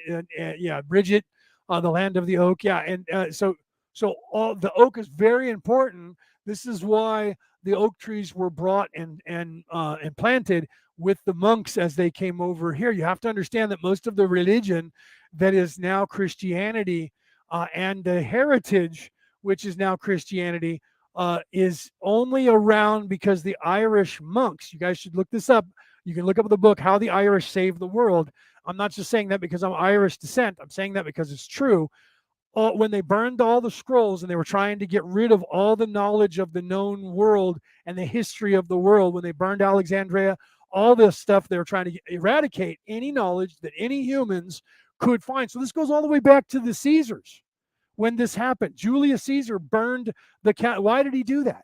He did it because he was nefarious, and they understood what was happening in the world, and they were making sure the human race had no knowledge prior to that day. They continued that into the Renaissance, burning all books. The Irish monks and the Scottish monks stole as many scrolls as they could steal and hid them in Ireland. And then they had scribes and hired scribes and trained scribes to recopy word for word every scroll and every book.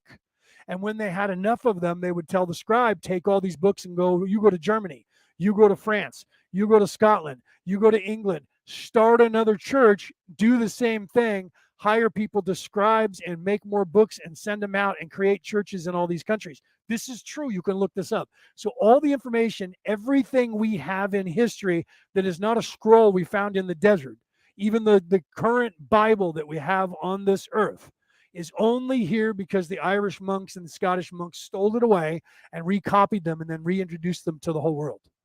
So every bit of history that goes back to the burning of Alexandria and that tale and anything prior to that is from the information they got. And an example of that is the Colburn Bible. You can look this up. The Colburn Bible is a Scottish Bible. The first 7 books are scrolls that came out of Egypt during the Exodus. And then the last, or the first 6 books and the last 7 books are the scrolls that they had in Scotland, which was their original creation story, and they coincide. So they basically, the Scottish say, look, these came out of Egypt with Moses, and we got a hold of them and put them in our Bible, and this one is what we already had, and they're identical. Do you understand? So the creation stories they were showing that the Viking creation story, the Christian creation story, the Mesopotamian creation story, the Hebrew, the Muslim, every country on the earth, their creation story and their ancient scrolls were all the same story. And it was all telling about now as well, guys. That's why I'm talking about going back in the past. All of those are talking about what's going to happen in the future, which is now. Now, right? This is now. Where is this? This is now, sir. What do you mean this is now? This is now. How can it be now? We haven't even got done filming the movie yet. It's a new technology, sir. Spaceballs, for those of you who don't know what I'm talking about there. That was hilarious.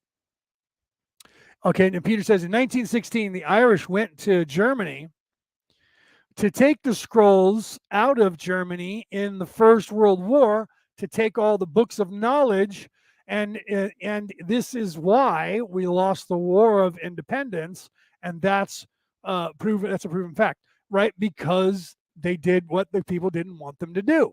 And a lot of this, you have to realize, these wars that have been going on were to eradicate that exact thing. You notice that even now, look at what Russia's doing in Ukraine.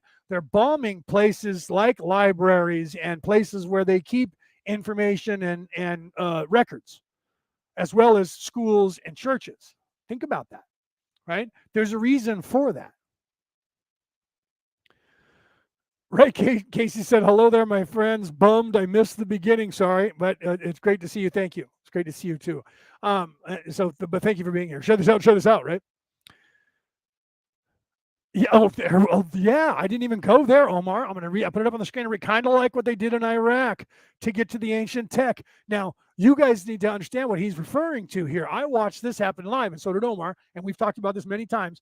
If you go back, or if you're old enough to remember, go back in your memory to when Iraq was being invaded by the Americans during their before it was Desert Shield, they became Desert Storm. Okay. While that was happening, what you had happening in the cities, and this was being filmed and people were talking about it, was people were looting and pillaging and stealing and destroying ancient history that they had in their museums and in their libraries ahead of the people coming, the conquerors, the Americans. But some of the people that were doing it were paid for by the Americans. So there was this race to get ancient knowledge, not just going after, you guys think it was just all about oil and money. Omar just gave you the tip of the iceberg you should look into. Every war that we have on this planet has another agenda besides just the money that you see and the oil that you see. They went into Iraq and they were going into all the libraries. They were going into the secret stashes of scrolls, and they were going into all of the museums, and they were stealing shit. And some people were going in just to destroy it, burn the place down, break everything, and destroy everything in sight. Why would they be doing that? And it wasn't, everybody blamed it and said it was the Iraqis. Why would the Iraqi people destroy shit before the Americans got there when they could just steal it and run away with it? The ones who were stealing it and running away with it mostly were the people trying to save history. The other ones were trying to burn it down. So there was a small war going on in the cities over the ancient knowledge prior to the Americans reaching there with all their tanks and everything else. Look into that. Okay, it's very important. When what's his name? Was it Gaddafi? Who was the one that they hung? When they were trying him with that mock bullshit trial, I watched it. He kept saying, everything I did because the American government told me to. I did all of this because the UN government told me to. I need to get to my diary. He had a diary with all the files in it where he wrote down everything. And of course, they invaded his house and that thing disappeared, and the courts wouldn't let him get the information to defend himself, to prove that he was only doing what he was told, ordered to by the English and American government, the empire that rules the earth, the Fourth Reich, that is the Nazi empire, were telling him what to do, propped him up, put him in power, and told him what to do. And the second he got a little testy with them being his ruler. They came in, took his land, and murdered him over all of that. And everybody thinks that he was a bad guy and that he was killing his own people. Did you see it, or did the news tell you it? Think about that, guys. You have to understand that there's more going on than more nefarious shit going on than what they tell you. So when they're telling you it's all about money, power, and oil, that's part of it. But that's just the part they want you to focus on. They don't want you to focus on the spirituality and what they're doing behind the scenes, raping the world of any kind of knowledge when they find it. It was Gaddafi. Okay, thank you, Omar. It was Muammar Gaddafi. Go back and try and watch the tapes. Find that stuff where you see Muammar Gaddafi in his trial and read what he was saying. I'm telling you, I watched it happen live. He wasn't speaking in English. He was speaking, I believe, in Farsi, but don't quote me. I don't know if that was the language he was speaking. But they were translating it, and he kept saying over and over, this is a farce. This is a lie. You guys are just, this is a TV trial. I was ordered to do this by the powers that should not be, that put me in charge, that put me in power. They told me to kill those people. They told me to use biological weapons. I only did what they told me to do. Okay. Now you can say, oh, he was just a liar because he was trying to save his life. He knew it was a bullshit mock trial. Everyone did. If you don't know that when you're watching it, it's completely obvious. Even when he was speaking, they were telling him to shut up. They wouldn't let him even defend himself. But he was in a cage in front of everybody, which America started doing, by the way. They used to not have people in cages. They brought them into the court. And now here in America, you're standing in a cage looking at the judge. Here in Sacramento, they do it all the time. Standing in a cage looking at the judge. When did that start in America? When did we become England with putting you in a cage in front of the vicar? When did that start happening? When did you lose your rights to be able to sit in chains or to sit like you're standing? You don't even, sometimes you get a chair and you're in a cage in the courtroom. When did that start happening in America? Does anybody know the answer to that? I do. Okay. So you have to realize, like Omar's saying a lot in the audience again, he's saying that, right? He also wanted to create the gold dinar as his currency. That's why they went after him, Omar. Let me put that up on the screen. Because he wanted to get off their money. He wanted to get off the oil money, the petroleum dollar, which is the American dollar, or the English sterling. It depends on who's in charge. The euro was the petroleum dollar for a minute. So he wanted to because he wanted to sell, right? So he also wanted to create the golden dinar as his currency to sell oil. So that they fucked him up, right? They fucked up all the bankers. He screwed them up by competing, basically. That's what China's trying to do now, right? So because of that, that's what all it's right now. The American dollar is going to go away if they keep doing what they're doing and printing money. It's going to crash, and you're going to have probably the Chinese yen that's going to become the new currency of the realm. Okay. Right? Just what Putin did. Exactly. That's just like what Putin did. Do you understand that? Putin's not a bad guy like people think he is. He might be crazy right now, and he might be trying to take Ukraine and getting his ass kicked over there and falling back, and he's going to keep the Donbass region probably. I don't know though, but Putin is not. He's not a great guy, but he's not the cabal. Understand that. Okay, what you see playing out on your news, on television here in America or on the North American continent is propaganda, and they're telling you. I can't go into too many more details because I'll get banned because the algorithm will pick me up. Okay, so if you guys want that content and you want to know what's going on with that, contact me later when I'm not on the air, or contact Omar later when we're not on the air, and we'll give you an earful of what all that really is doing. Okay. So yeah, Putin's ruble is now connected to gold, right? So to buy from Russia, you got to buy with gold. Do you understand? And then you have countries. Who was it that one of the countries went over to Bitcoin? So they're not on the petroleum dollar. They're on Bitcoin. Who was that? It wasn't Venezuela. Was it Argentina? Yeah, it had to have been because that's the CIA. That's the Germans. So the Nazis went to Bitcoin as their currency because they're already getting off of this oil dollar because they know they're trying to crush it. That's how they're going to crush the American economy and the people here and anyone else that's working off of this dollar, which is most countries. They need to get rid of it because they're trying to make us die. They're trying to force us into fighting so they can justify killing us. Do you understand? You have to buy the energy with rubles, right? To get rubles, you got to buy gold. See?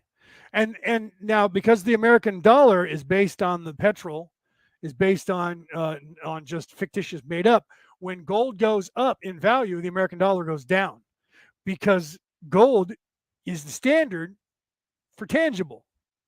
Bitcoin and all that stuff, even though people say, well, it's fake, it's just made up. It's no different than the American dollar, no different than the euro, no different than any monetary system that 90% of the population of the planet use. It's just made up. Bitcoin just exists on a computer, so is your dollar.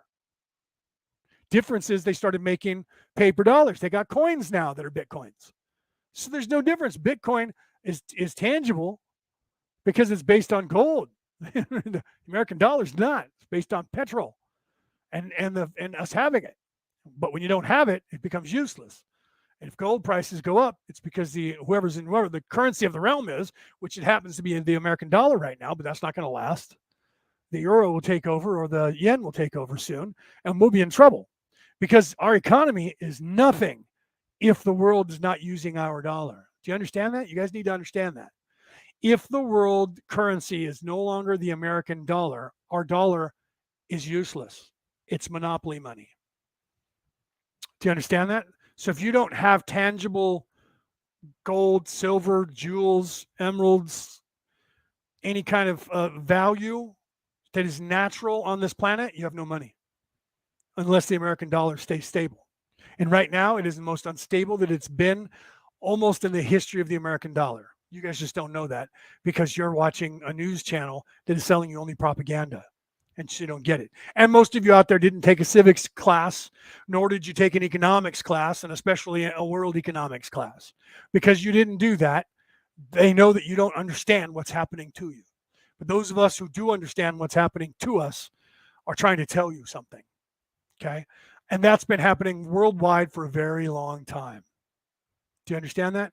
And people have been trying to tell you this has been a nefarious attempt over and over and over and over in history, like a cyclical nature of them trying to take control and decimate the population so that everybody who dies is reborn and their mind wiped again, and you don't know what you know at all. And you come in all brand new, and then they have all this fake AI up. This world is mostly fake, and you don't see, and then the rest of it's fake anyways. You guys don't understand that until you hit a certain level as well. The entire world is fake to begin with because it's a construct of the creator, and we are too. So this reality that we're living in is not even real. And then inside this reality, the nefarious stuff that we created as the creator to test ourselves and to push ourselves into learning faster created another portion inside of the portion that we created for ourselves. So that's what you guys understand when you get above that and you look back down on this entire dichotomy between good and evil that you see. And that's when people say to me, and they get kind of annoyed when they say, well, I'm talking about the scrolls. Well, you're a Christian minister. How can you look at these scrolls without being Christian minded? Because I actually see the scrolls for what they are. They're nursery rhymes for children, all of them. Every scroll that is out there on the face of the earth is intended for a child. That's how simple it is when you get it. You look back and you go, oh man, it's everywhere. It's in everything. It literally is everything. Nature itself, the reality that we're in is the way. Okay? And you will see that. Some of you do already. Some of you already know this, and I'm preaching to the choir. Okay? But it literally is. So evil can never win. It was a construct of ours. It's not an entity that was created. It's not equal to God. It can't take over because it has a beginning, a middle, and an end. That's what it was created to do. It was created to work for a certain time and then not work anymore for anyone. But it's perpetual, and it stays there for all the new souls. They all have to go through this. We all have to go through this. It's our initiation into life. You have to understand death to understand life. So you can't understand the universe. You can't understand the universe. You can't get it until you get all of it. That means everything, all positive and all negative. And you have to see it all to get it all. You have to experience it all. And once you do, and you are able to perceive that, everything changes. You're above it now. And the ego really can't bother you. it can try and pull you back down, and society tries to do that as well. So we all have our days. I'm not perfect. I'm not saying that I'm in this place where I never have egoic thought. I can't say that. That would be a lie. Do you understand? But if you can stay above that position, above that plane, because there's a place, and I teach you guys that with that 30-second meditation. You achieve that when you're present in the now and you're not thinking, and your ego's not talking to your mind and your mind's not talking to you, and you're experiencing, that's when you're above that and you're the experiencer. Do you understand? When you see that sunset and you go, wow. And you stop thinking and you just are there, taking it in. That's you. That's your soul above the thinking mind, above the reach of the thinking mind, above the reach of the ego. That's your soul. That's your immortal soul witnessing the beauty of what you see in front of you in this third dimensional reality, this fourth dimensional reality. And you're moving into the fifth dimensional reality, and that's what you're perceiving there. Do you understand? When you see something, you go to the Grand Canyon, saying, you go, wow. Or Niagara Falls, wow. A baby born and it cries, and you go, wow. Look at that. You look into the eyes of a baby, and that baby looks back at you, and the baby's looking at you without ego. There is no mind. There is no ego. There is no thought yet. The baby is just experiencing everything. That is that place. So that's why the baby always has a smile on its face when it's doing it, because it is just wonderment. I'm alive. This is beautiful. But it's not even thinking that yet. Do you understand? That's the place we're trying to achieve, and that's how we get here, is through that process. Do you understand that?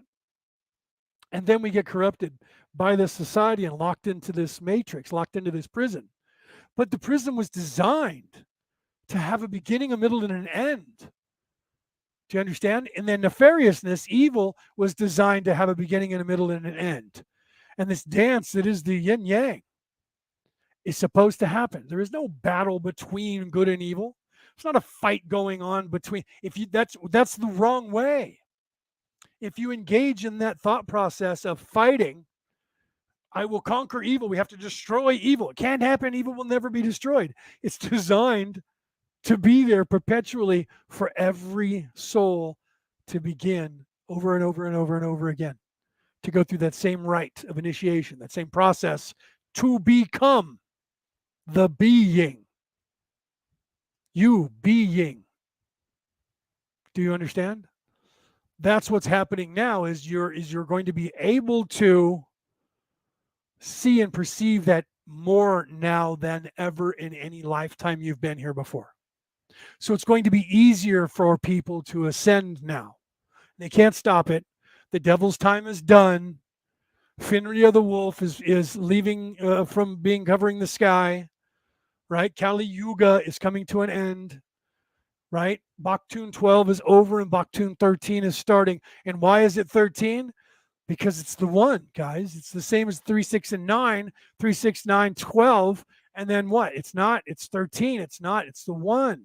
See, we always say that it's not 12, 13, 14, 15, right? It's not. That's not where it goes. From 12, it goes to 1, or it goes 1 plus 2, right? So you get the 13. You add 1 to the 12. It's 13, or the 1. But they've made 13. Everybody thinks 13 is evil, and it's a bad number. It's not. The 13th Warrior. Think about that. That was a book written by Michael Crichton. And it was about the story of Beowulf, who was the savior character who sacrificed himself for the world, died fighting the serpent that came out of the ground, who was the evil queen, who was the mother of all of the Grendel, which the Vendo, which means Grendel, which means grinder. It was actually a name of one person who ground his teeth when he was a baby, and so his dad nicknamed him Grendel, Vendo. So they called the entire race the Vendo. It's stupid shit that I know, right? And yes, Omar says that is when, put it up on the screen, that is when you make telepathic connection, right, with babies. They trust you. That's when he's talking about when you see them and you make that connection with them, and it pulls you into that thing where you go, wow. It's because they trust you and they're going, wow, as well. They're just in that looking around the world. And you look at them and go, wow, because you're seeing their soul and it's pure and there's no ego and no thought. And you're making that telepathic communication. That's what Omar was referring to there. Right. And then the 13 months. Right. So it's very important. The number 13 is not as unimportant or evil.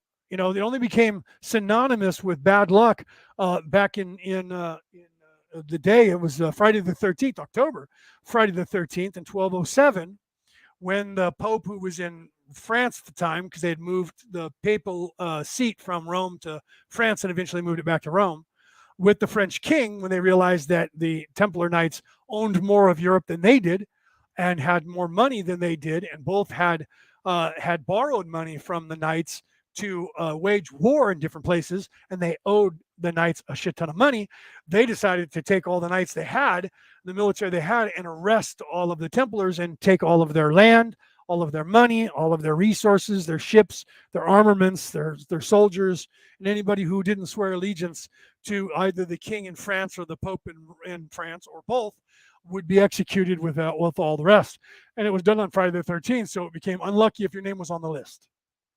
And that's how Friday the 13th became unlucky. And the number 13. You can look that up in history. I've done several shows. You can't go back in my archives on YouTube because they've been deleted, but you can go back in my archives on Facebook at Orion Rising, and you can see that we did 2 3-hour shows just on the number 13 and the Templar Knights. Did three if you throw in the Templar Knights. So we did 2 on 13 and 2 on the Temple Knights. So we did 4 shows, and all of them just about were 3 hours apiece, right? Yeah, 1913. James is bringing that up about 1913. What was the significance of that? 1912 was, what did Peter say? 1912 was when the invasion was happening, and the Irish had to steal away to Germany, because 1913 was when they were going through all of that and burning everything, right? Right. Peter says the angel number 666 is the symbol of balance of your family home and love and happiness and hope for the world. Do you understand that? And they took that number and they transformed it into the evil number. They've taken everything in creation, or that was created as a sacred right, and they flipped it upside down. Do you understand? They did that with the cross. They did that with the star with the circle. That was the pentacle, which was the 5-pointed star with the point up. They turned it upside down, put the goat head from Baphomet or Behemoth, depends on how you want to say it, and took that as the symbol of evil, and said it was Satan and Satan's army, and the satanic verses and all of that was just whatever all of them stand for were the opposite. That's all they did. They corrupted everything, right? Omar knows a lot about this. Omar's done shows. He did an entire for my anniversary, was my 5th year last year or the 4th year, one of those. Omar did on my show. He did 3 hours, 2 3-hour segments just on the symbolism and the corruption of the symbolism of the Satan worshipers, the Luciferians, the powers that should not be. You should check that out. You can go to my archives and watch that. You can go to Omar's archives and watch that. He explains that even this symbol, which in American Sign Language means I love you, is now an Illuminati symbol of nefariousness. So they've taken everything and they try to add the evil magic and evil connotation and evil intention to something that is holy, to try and bring down the vibration of it. And Omar explains all of that. You guys should go and take a look at what he's talking about. He did a whole bunch of stuff on that. Right? Yeah, Omar said, like love and Satanism. Exactly. They took all that was love and then they said, we're the opposite. Do you understand? And that was the nefariousness on purpose, part of the illusion, right? And that's what, now my microphone won't stay where I want it. And James says, I'm going to put it up on the screen, James, for everybody to see it here, right? Spell work first, he says, which is important to know because it adds to what he says here. And then he says, illusions, we just need to reverse their spells. That's why I wanted to put up spell work. Because, yes, they're putting evil connotations, evil spells onto all of the holy symbols, gestures, sayings that they can find. This is why, I'm glad you guys put this in here because it's a perfect segue. This is why all of the people like Da Vinci and all the artists who wrote music and people who write books and movies, this is why they are messages that are in there telling the true story the Bible code, all of this stuff is there if you have the vibratory pattern, if you vibrate at the right level to see the true story. Those who are ego and they are completely separate from the light, from the source, and they defy the source, can't ever, ever, ever, ever figure out the stories until they change their ways and move back towards the light. And the reason that most people can't understand the scrolls and that they were locked away until a time in the future was in the time when they were written, the majority of the people were so evil and away from God. I should go this way. And away from God that they couldn't understand them. And it takes a holy person, someone who's closer to the light and their vibration, to be able to actually to translate them or to read them properly and understand them. And this is why they said, no, this is all locked away for a time way in the future from now, because nobody now has the eyes or the ears or the heart to see and understand the true story. But eventually that will happen because it's there and it gets into our soul through osmosis. Our higher self understands it and tries to translate it to our soul. And that's why people read things and they see things in there and they try to tell people, what are you talking about? That's not even a thing. I don't even understand. They won't say that. I don't even understand what you're saying or what that scroll says. That's why they took so many of the scrolls out. Some of them they knew people would translate. Some of them it was information they didn't want the people to have. So they were burning them, and the people went and stole them away. The Essenes stole them away and buried them in the Dead Sea. And some kids were throwing rocks in a cave at lunchtime while they were herding sheep. Heard pottery breaking, went in there and said, what the hell is this? Some of them were burned. Some of them were burned as firewood. It wasn't until somebody actually opened them, the kids took them to somebody, and somebody looked at them and said, where did you get these? And then they went and got what was there. So there were some that we lost. There were some that we lost. We know that. But those are up here. Some of this knowledge is locked away. Think about all the crystal skulls. 13, mind you, crystal skulls. There's that number again. Okay. And we currently have 12, but not the 13th. Why? For the same reason that we only have 12 stories of Jesus and we haven't figured out the 13. For the same reason that we keep seeing the number 13 all the time. And the same reason why we tell you 3, 6, 9, 12, the next number is 13. And that becomes the one. Do you understand? You may not, but you will eventually. Some of you do, some of you don't. Some of you will get that, some of you will understand it. So the number 13 is not the evil, bad luck number, just like the number 9 is the God, it's the hex boson, it's the God energy. It's not God, but it's the God, the creation energy. 8 is the infinity. Why is 8 the infinity? Because it's just prior to 9. To get to 9, you first have to get to 8 with your intentions. So you have to unlock infinite wisdom, infinite love, infinite ability. So you have to understand the 8 as you're going 3 plus 3 plus 3. When you're going 3 plus 6 equals 9, you're going 7, 8, 9. 7 being a holy God number, 8 being infinity, 9 being the God particle, the God energy, the hex boson. Think about why those numbers appear that way in nature. And everyone says 7 is the number of God, 8 is infinity, but 9 is the perfect creation power of God. Do you understand that? So you have to go through that progression and understanding of what energy does what with your intentions and what it becomes. And it becomes the hex boson. And when you take your energy then and your attention one more time, it becomes 12, which is what? Is the perfection. You're on the precipice now of going through the 0 point. You now have that ability. And when you understand that one thing which controls them all, the one ring to control them all, the center of the clock, which was the Jesus character, which is all the Savior character and the hero character. It was written by Joseph Campbell, a book called The Hero of a Thousand Faces, where he's telling the same story I'm telling you now. Do you understand that? That's the 13. You add 1 to the 12, it becomes 13. What is that? That's the 1. When you add the oneness to yourself and you get the number 13, it is the number 1.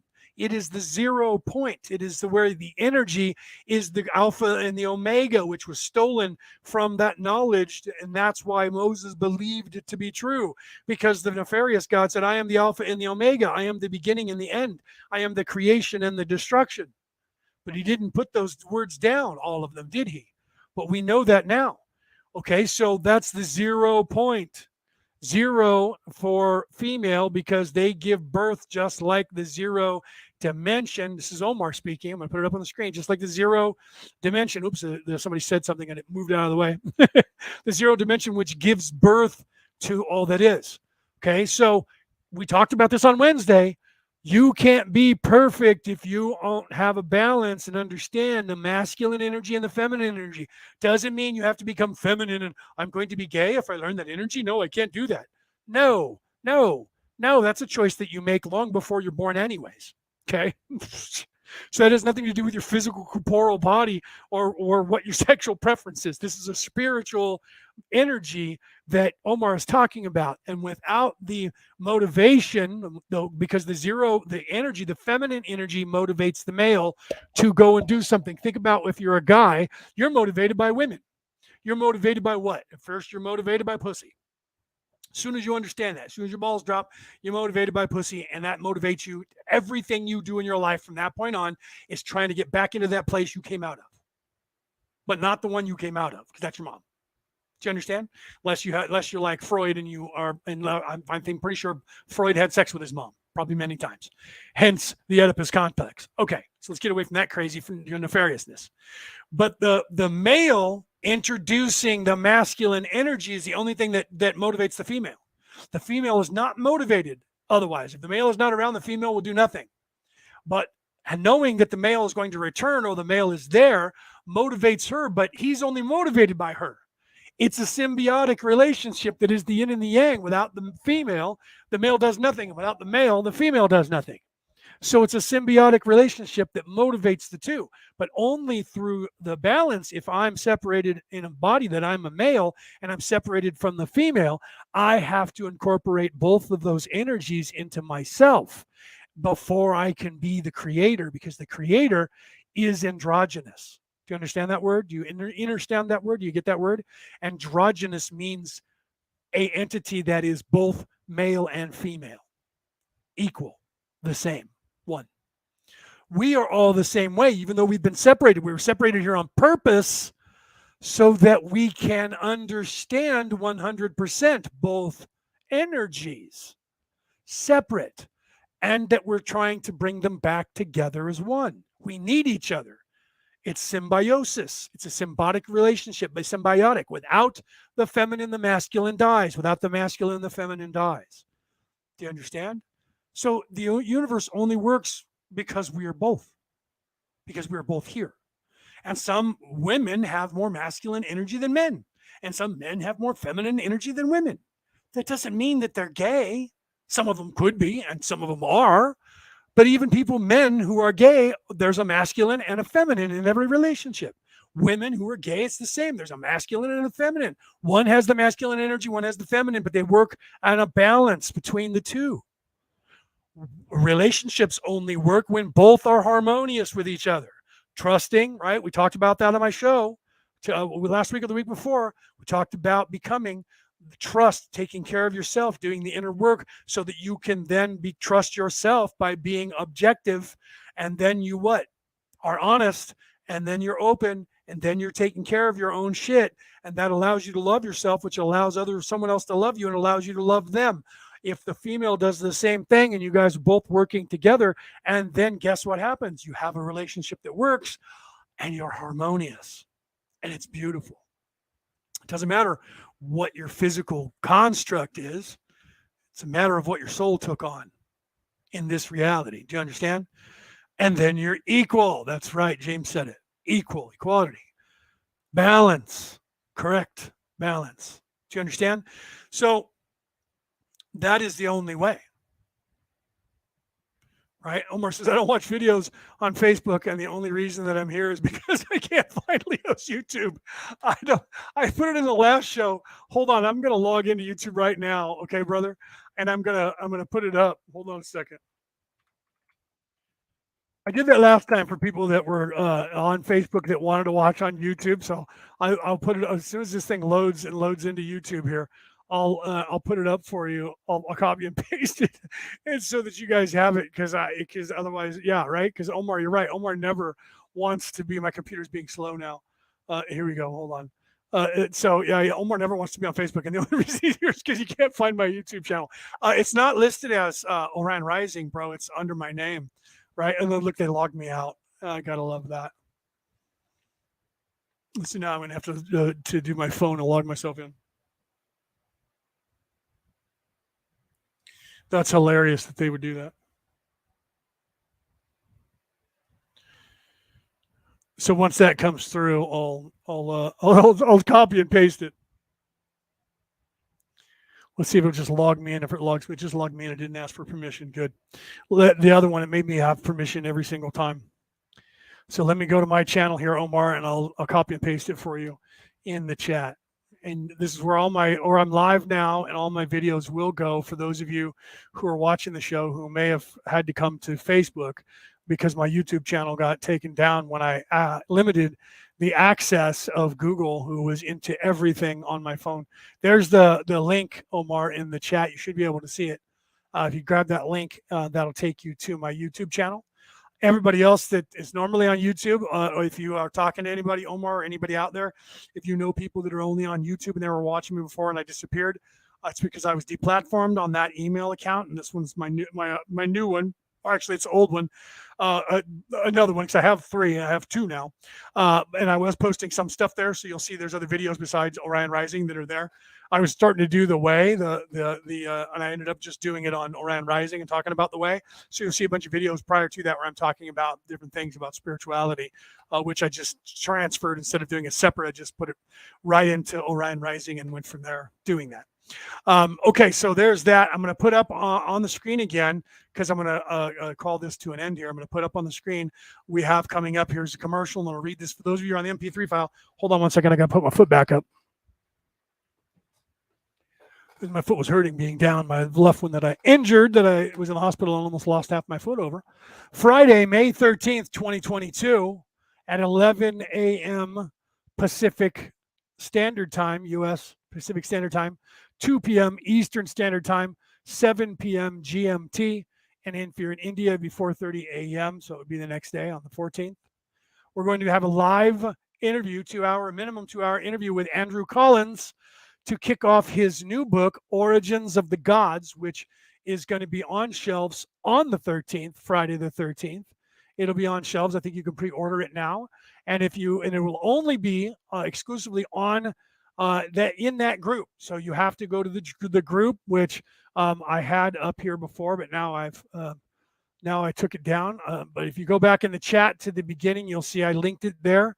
A link to let me grab it again over here. I'll grab it again and I'll put it up there for Orion Rising. The group Orion Rising on Facebook. So those of you who are not in the group, the only way you can watch the video is to join the group and watch the video after. Wait a minute. I'm going to pages here. After talking to myself, after it's gone live, after we're live, we're going to give a copy to Andrew Collins and his producers, and they're going to pop it up on wherever he puts it up. He'll have a copy and his producer will have a copy of it.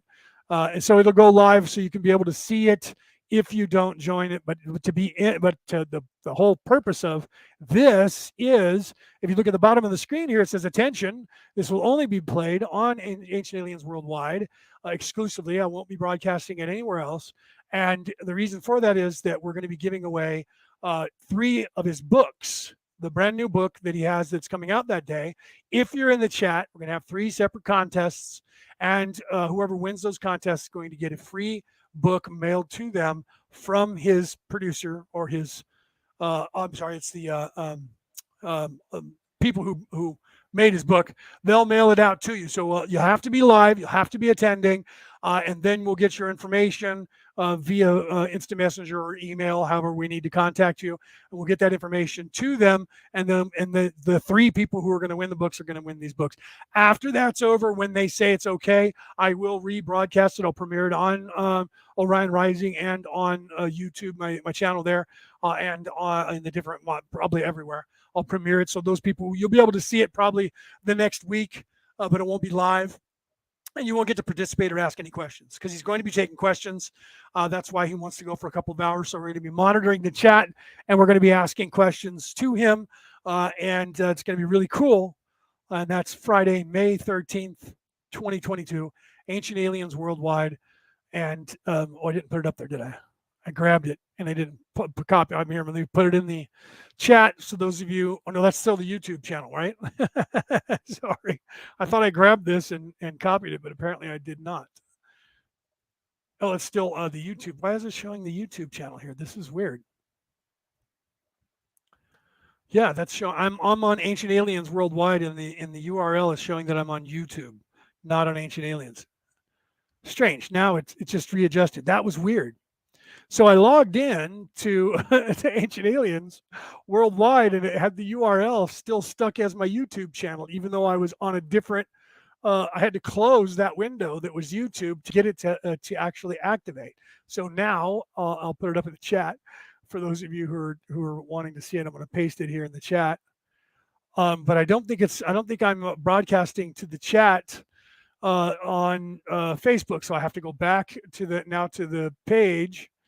For whatever reason, when I posted it there, it didn't post it to you guys that are live here. So I'm going to go to the comments on my page where I'm live, and I'm going to post it there. So now you guys can see it. It should pop up, right? So now you guys can see that on Facebook. For whatever reason, it wasn't showing, and it's not showing here. So for some reason, it even though I changed that one to for the world, maybe it didn't. Maybe it's this one. I have two of them up there, one I shared, so that might be my problem. So we'll see if that goes up there, right? That one did. Bang. There it is. All right. So for those of you who are on Facebook, you now have the link to Ancient Aliens Worldwide to join the group. Then if you go to the events, I didn't put that up. I had a link for that earlier, but if you go to the events calendar, you can then go there and click on the events calendar saying that you are going. And we'll know how many people are going that are going to show up. We had a lot of people that are saying maybe, a lot of people that are saying they're thinking about it, and a lot of people saying yes. There is no, we could have 10,000 people watching. There is no limit because it's not going to be broadcast in a place where you have to log in to and only have a certain amount of people in the audience. That's why we're doing it live in the group. So if there's 10,000 people there, if all 300,000 people show up, they can all watch it live, and that'll be fun for the contest, right? That'll be crazy. So you guys want to take a look at that? It's gonna be awesome, right? Let me turn that off. There we go. So take a look at that, guys. It's going to be cool. And look forward to the calendar because there's going to be other things that are coming up. Also, if you're in my spiritual group, I have a spiritual group that is, I'll link that to you as well because I'm doing live shows. Let me go. I have to go there now. I have to leave from Ancient Aliens and go to my spiritual group, which is Psychic Readings and Development. And we actually have, I think I'm live there too. So it might have worked for the chat there. I am live there too, but it's not there, but I'll put it up. So I'll grab this here and I'll give this to you guys. So this group is, I'll be doing content there. We've already done a couple live shows there. A lot of people go live there and do psychic readings. That has been there for, I don't know, we've had it for like 5 years now. And that's there to develop and help people to develop skills, psychic abilities. So if you think you have, or you want to have, or you do have psychic abilities, but you need somebody to work with, we have a whole staff of people there, including myself, who work with people on, I'm a spiritual coach. I do that when I'm not on the air here. Most of the time I'm on the telephone or on Facebook or on, Messenger. And I'm talking to people, coaching people almost every day. Right, literally. So that's what I do, life coaching and spiritual coaching. And we have a team there that does the same thing. They do reads for people. They teach people how to do that. We'll give you a platform if you want. We help you to hone your skills and get better at it without any kind of judgment at all. And you guys can then go there. And so here's that link. And I'm also going to be doing shows that are going to be exclusively live there. I might do them live on Orion Rising and on YouTube as well. I haven't made that decision yet. I can. Like right now, I'm live there. So I may do that in the future. But either way, here's the link for those of you, if you want to join the spiritual group, you should. And there's a couple links there to other spiritual groups as well that are higher level. And then there's a couple that you only get invited to because some people think they're woke when they're not really woke, and that fake wokeness that's going around in the world right now. Because there shouldn't be any ego battles going on with anyone. If there is, it's because you got stuck in your ego. And we try to keep people out of that. And so we have a group that we only allow people in that can most of the time keep themselves out of an egoic thought process. And when they are, they don't go blah in that group. They go, oh, I'm ego today. I have a lot of ego going on. I better back off, stay out of that group, and I'll post there. So there is no fights. None of that's tolerated. When someone comes in and goes, you don't know what you're doing. You don't know what you're talking about. That person gets kicked out. Right? No, you shouldn't be showing up to a place where everybody's awake and judging people there, because if you're awake, you're not judging. Do you understand that? So anybody that shows up and it's easy to figure out without judging someone if they're bullshit. When everybody's awake, everybody knows when someone's not when they're trying to be. Okay. And it doesn't have anything to do with them judging someone. It becomes very obvious when you're above the egoic thought process and the mind, and you can move into that place, you see how childish ego is. So when ego tries to work you and pretend that it is something it's not, when you're in that vibration, it is so obvious that's like closing your eyes and seeing darkness. You know it's there every time you close your eyes.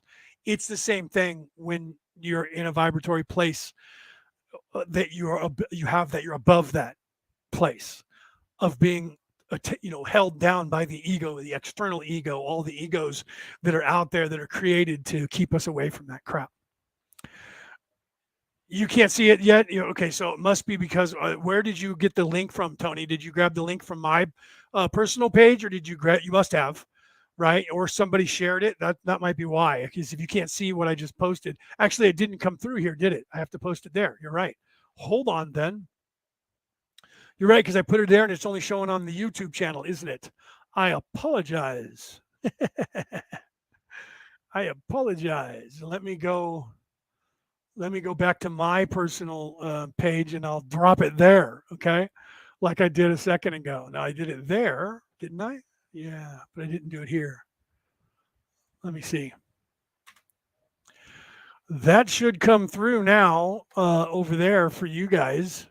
There it is. So you should be able to see that, Tony, right? Yeah, right. That's the struggles of technology. The YouTube link. Oh, you can't see that because it's on the YouTube channel, isn't it? Hold on, man. Let me go back to YouTube and get it and post it there. I thought I posted it there and I thought it was up. Let me see if it is, Omar, if it's in the chat here. No, I posted it from YouTube because when I went to the channel, remember I told you it held me on YouTube for some reason? Hold, please. Let me get that again, bro. I have to relog in because I had to close it out because it wouldn't let me copy and paste the URL, said I was still in YouTube. So I had to close the window so that it would say that I was in Ancient Aliens Worldwide. So now I have to relog into YouTube, copy and paste the URL, and then go over to Facebook and put it in there. Hold on, all right? Sorry, brother. Yeah, the rigors of freaking technology, right? Okay, here we go. Let me grab it. Good thing you said something, Omar, because I didn't realize that I had screwed that up by not putting it in this chat. Chatamundo, coming right up, brother. Okay, so that should come up. Let me double check here and see, because now I'm in the wrong place. And yes, there it is. So there's the YouTube channel, Omar. I apologize. I put it in there and it was still showing me in YouTube, but I didn't realize it. It had me post as YouTube on YouTube, even though I was clicked over to the other window. Crazy, right? So you should be able to see it now, Omar. It should be right there. It should be say YouTube. And there, he says, bye, everyone. He's going to the YouTube channel. All right, Omar. So yeah, now it's there. I don't understand why it's doing that either. Usually it doesn't, and both chats come right into here. But it might be because I put it on my personal wallpaper, because that's the one that I have listed as first. So it's the primary. I have to remember that. I clicked on my name, and then I clicked on here. I did my name, Then I did psychic reading and development. Then I did YouTube. So for whatever reason, it didn't allow the chat to come in here because my personal chat was in first. But then once I switched it over to public, it allowed it. But when I punch it in chat in StreamYard, it doesn't go to both. It goes to YouTube only. So I don't know why that's doing that, but it is. So that's kind of poopy, right? There he is. He says, better. Here he is. Omar's over in YouTube now. You guys on Facebook probably can't see him. You may or may not be able to see him. Okay, so I'm gonna end it there. But that's the time is now.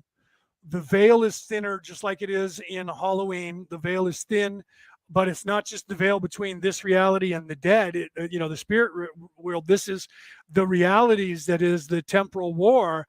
That is the Hopi rock legend.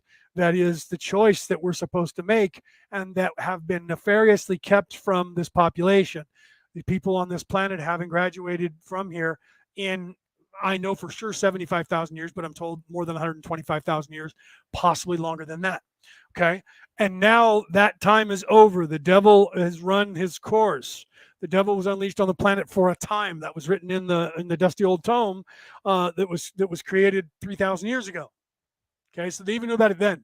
It was really over then too, but the problem was it's taken the society and the world to come back towards the light to get to the understanding. Do you understand? So the truth is, all 12 times the Jesus factor happened, and I say that only because the last one was called Jesus, but it was the same soul, the same spirit, the same contact. All 12 times that has occurred in the history of the planet that we know of, okay, going back like 100,000, 120,000 years. It was the same story. And the story was, it's already over. You just don't know it. Because the pendulum had swung so far away from the light. That's why so many people were murdering everybody. And it was this darkness right? This is why we had the Dark Ages in Europe. And the Renaissance was the start of the return to the light. The age of Aquarius is the return to the light. You understand? So Baktun 12, which was the devil running its course for a time. And if you look at that cycle was 3,200 and whatever years. How many is it, Omar? I think he knows. I think he could spout it offhand, right? Either that or Peter can. Somebody I know that's in this crowd can tell me how long the cycle was of the Mayan calendar. 3,000 and some odd years. That was Baktun 12. That was the time of tribulation. Do you understand? All of that time was the time of tribulation. That was Ragnarok. That all of that was now. It was happening. So when people were saying, the judgment is now, it's true. It was happening, but we just hadn't gotten to the changeover of the cycle. So because of that, we were stuck here, and now they can't stop it because now they can't be in charge. Their existence does not go past this point. Do you understand? So it's only the choice of humans now that are keeping anyone nefarious. The evil that was created to do its job did its job and is done. 2,160 years. I think that's close. I thought it was 2,261 or something close to that too. So it was very close. Omar and I are right within a couple hundred years of the. I didn't look it up, but we're right there. He might be right. So somewhere close to that. So if you think about that was Baktun 12. That was the time of tribulation. That's why Jesus was coming all these times. There were all these saviors, right? And yeah, look at when you break that down, 21,160. Look up what those numbers mean. He separated it. 21,160. Look up with that stuff and why that's important, right?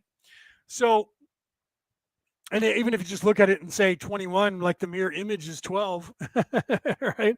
And 1 with the 6, right? 7, right? I'm just saying, right? So just, look at that. But this is now, it's going to be easier. So going forward, there's going to be a lot of changes. So you're going to see the death rolls of the evil that is the evil empire that's here, the powers that should not be. They're going to get hideously evil because they're going to start destroying everything in their wake. Okay, because that's all they can do is destroy. They can't create. And they're like children. They're children throwing a temper tantrum now because we can't be stopped anymore. Do you understand? So we are on the precipice of popping through. break on through to the other side. The Doors sang that song, right? Think about that. All the songs, all the stories, everything that people were telling us about being caught, right? There are three. Elmore says there's three. There's three of them: the short cycle, the middle cycle, and the long cycle. The three count. Think about that now, guys. Right? The number three again, and there's 3 times 3. Right? If you're Wiccan, pagan, Druid, you understand 3 times 3. You understand what the threes are. That's in your religion. It's in your nature. They understand the green man. You guys understand the 3, the 6, the 9 more than Christianity. More than this Western indoctrination of Judeo-Western, Judeo-Christian indoctrination or doctrine. It's still the same. One is the thing and the other one is what it does. One is the doctrine and the other one is indoctrination because they pull you into their doctrine. Do you understand what they want you to know? But so if you're European, you have a background more than likely, unless your parents never taught you anything besides Christianity. In one way. If you're in Middle Eastern or Eastern philosophic thought, you understand the 3, 6, and 9 just as much as the Vikings of Europe do. It was the nefarious corruption of the Western Judeo-Christian ideology and doctrine that they allowed to become the number 1, the number 1, 2, and 3, which is the Hebrew religion, the Christian religion, and the Muslim religion, to become the forefront because they corrupted them. They're all created from the same religion, which was spawned by the one event when Moses got the 10 commandments from supposed God. All 3 of those were based on that and the Exodus and everything from there. Do you understand? So that is why they allowed those religions to become and everybody have those religions split and have everybody killing each other over the semantics of what you call your God or how your God got here, or whether there's a male, female God or a God and a goddess or one God and the woman is shit, nobody but property. All of that is means nothing. It's a distraction. It's the ego. All of that is there to distract you and deflect you from the true path and the true way. But they can't do that anymore. People are still seeing it, and we're all fighting the serpent in the garden. We're all fighting Tiamat the dragon. We're all fighting the dragon of the North Sea. We need to become the Savior character, the Christ character. Do you understand? That's what they were trying to tell us over and over in every doctrine. It is up to you to look within. Jesus said, I will raise this temple to the ground and bring it back up again. He was talking about himself, this temple. And he died and resurrected. That was what he was talking about. Not the church, not the synagogue. He didn't say, I will raise the synagogue to the ground. He said temple. They didn't call the synagogues a temple. There was a temple inside. That was the place of worship, was the temple. The church itself, the box, was called a synagogue. We in Christianity, Christendom, call it a church. Okay? The Muslims still call it a synagogue. But there's a temple, that's a place inside the synagogue. He said, I will raise this temple to the ground and then raise it back up again. He was talking about his temple. And that was also a parable. He was showing the way of the dark night of the soul ascending into the hell. That is the dark night of the soul, the shadow work, and then ascending. He who controls the spice controls the universe. He who can transmute that which is his own darkness can then see the light. Do you understand that? That's not Christianity. That's what everybody was trying to teach you. He who can withstand the Kali Yuga can ascend to the light. He who can withstand Fenrir the wolf, Ragnarok, and scare Fenrir the wolf away from the sky will see the light. Who is that? He who can fight the dragon of the North Sea. Who's that? Do you understand?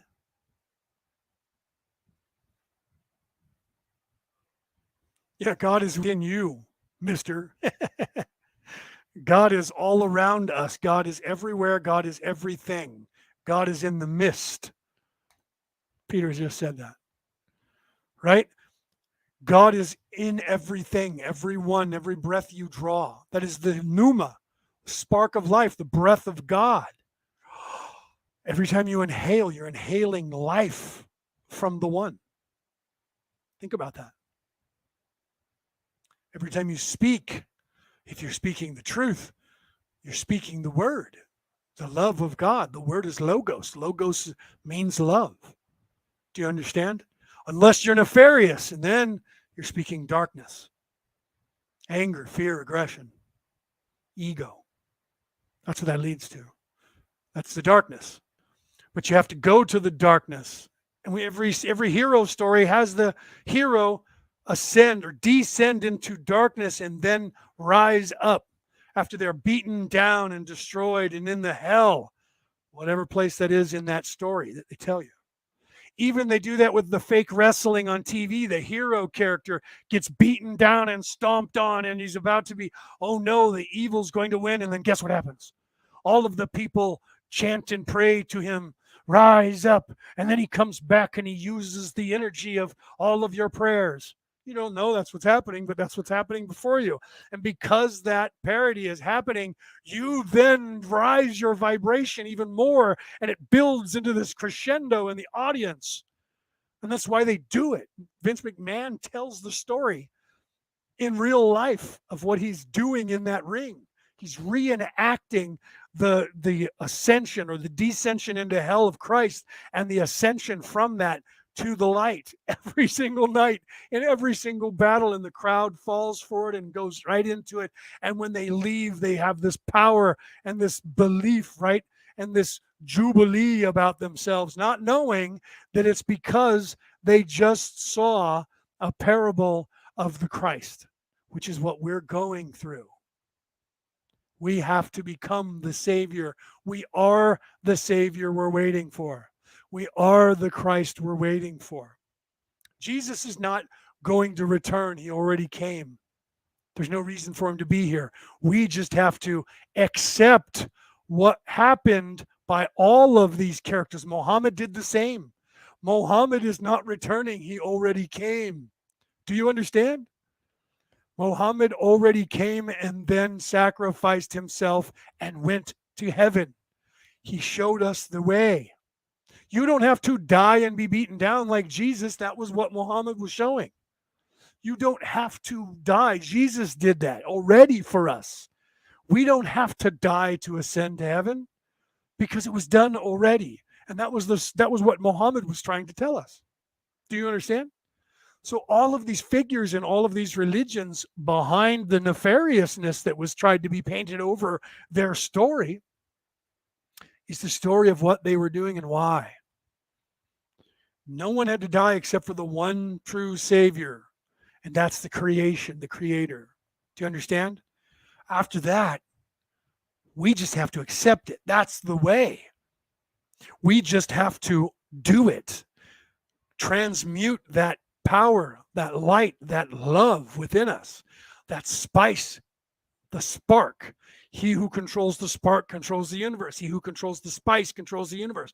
He who controls love controls the creation. 3, 6, 9, 12. Do you understand? The creation.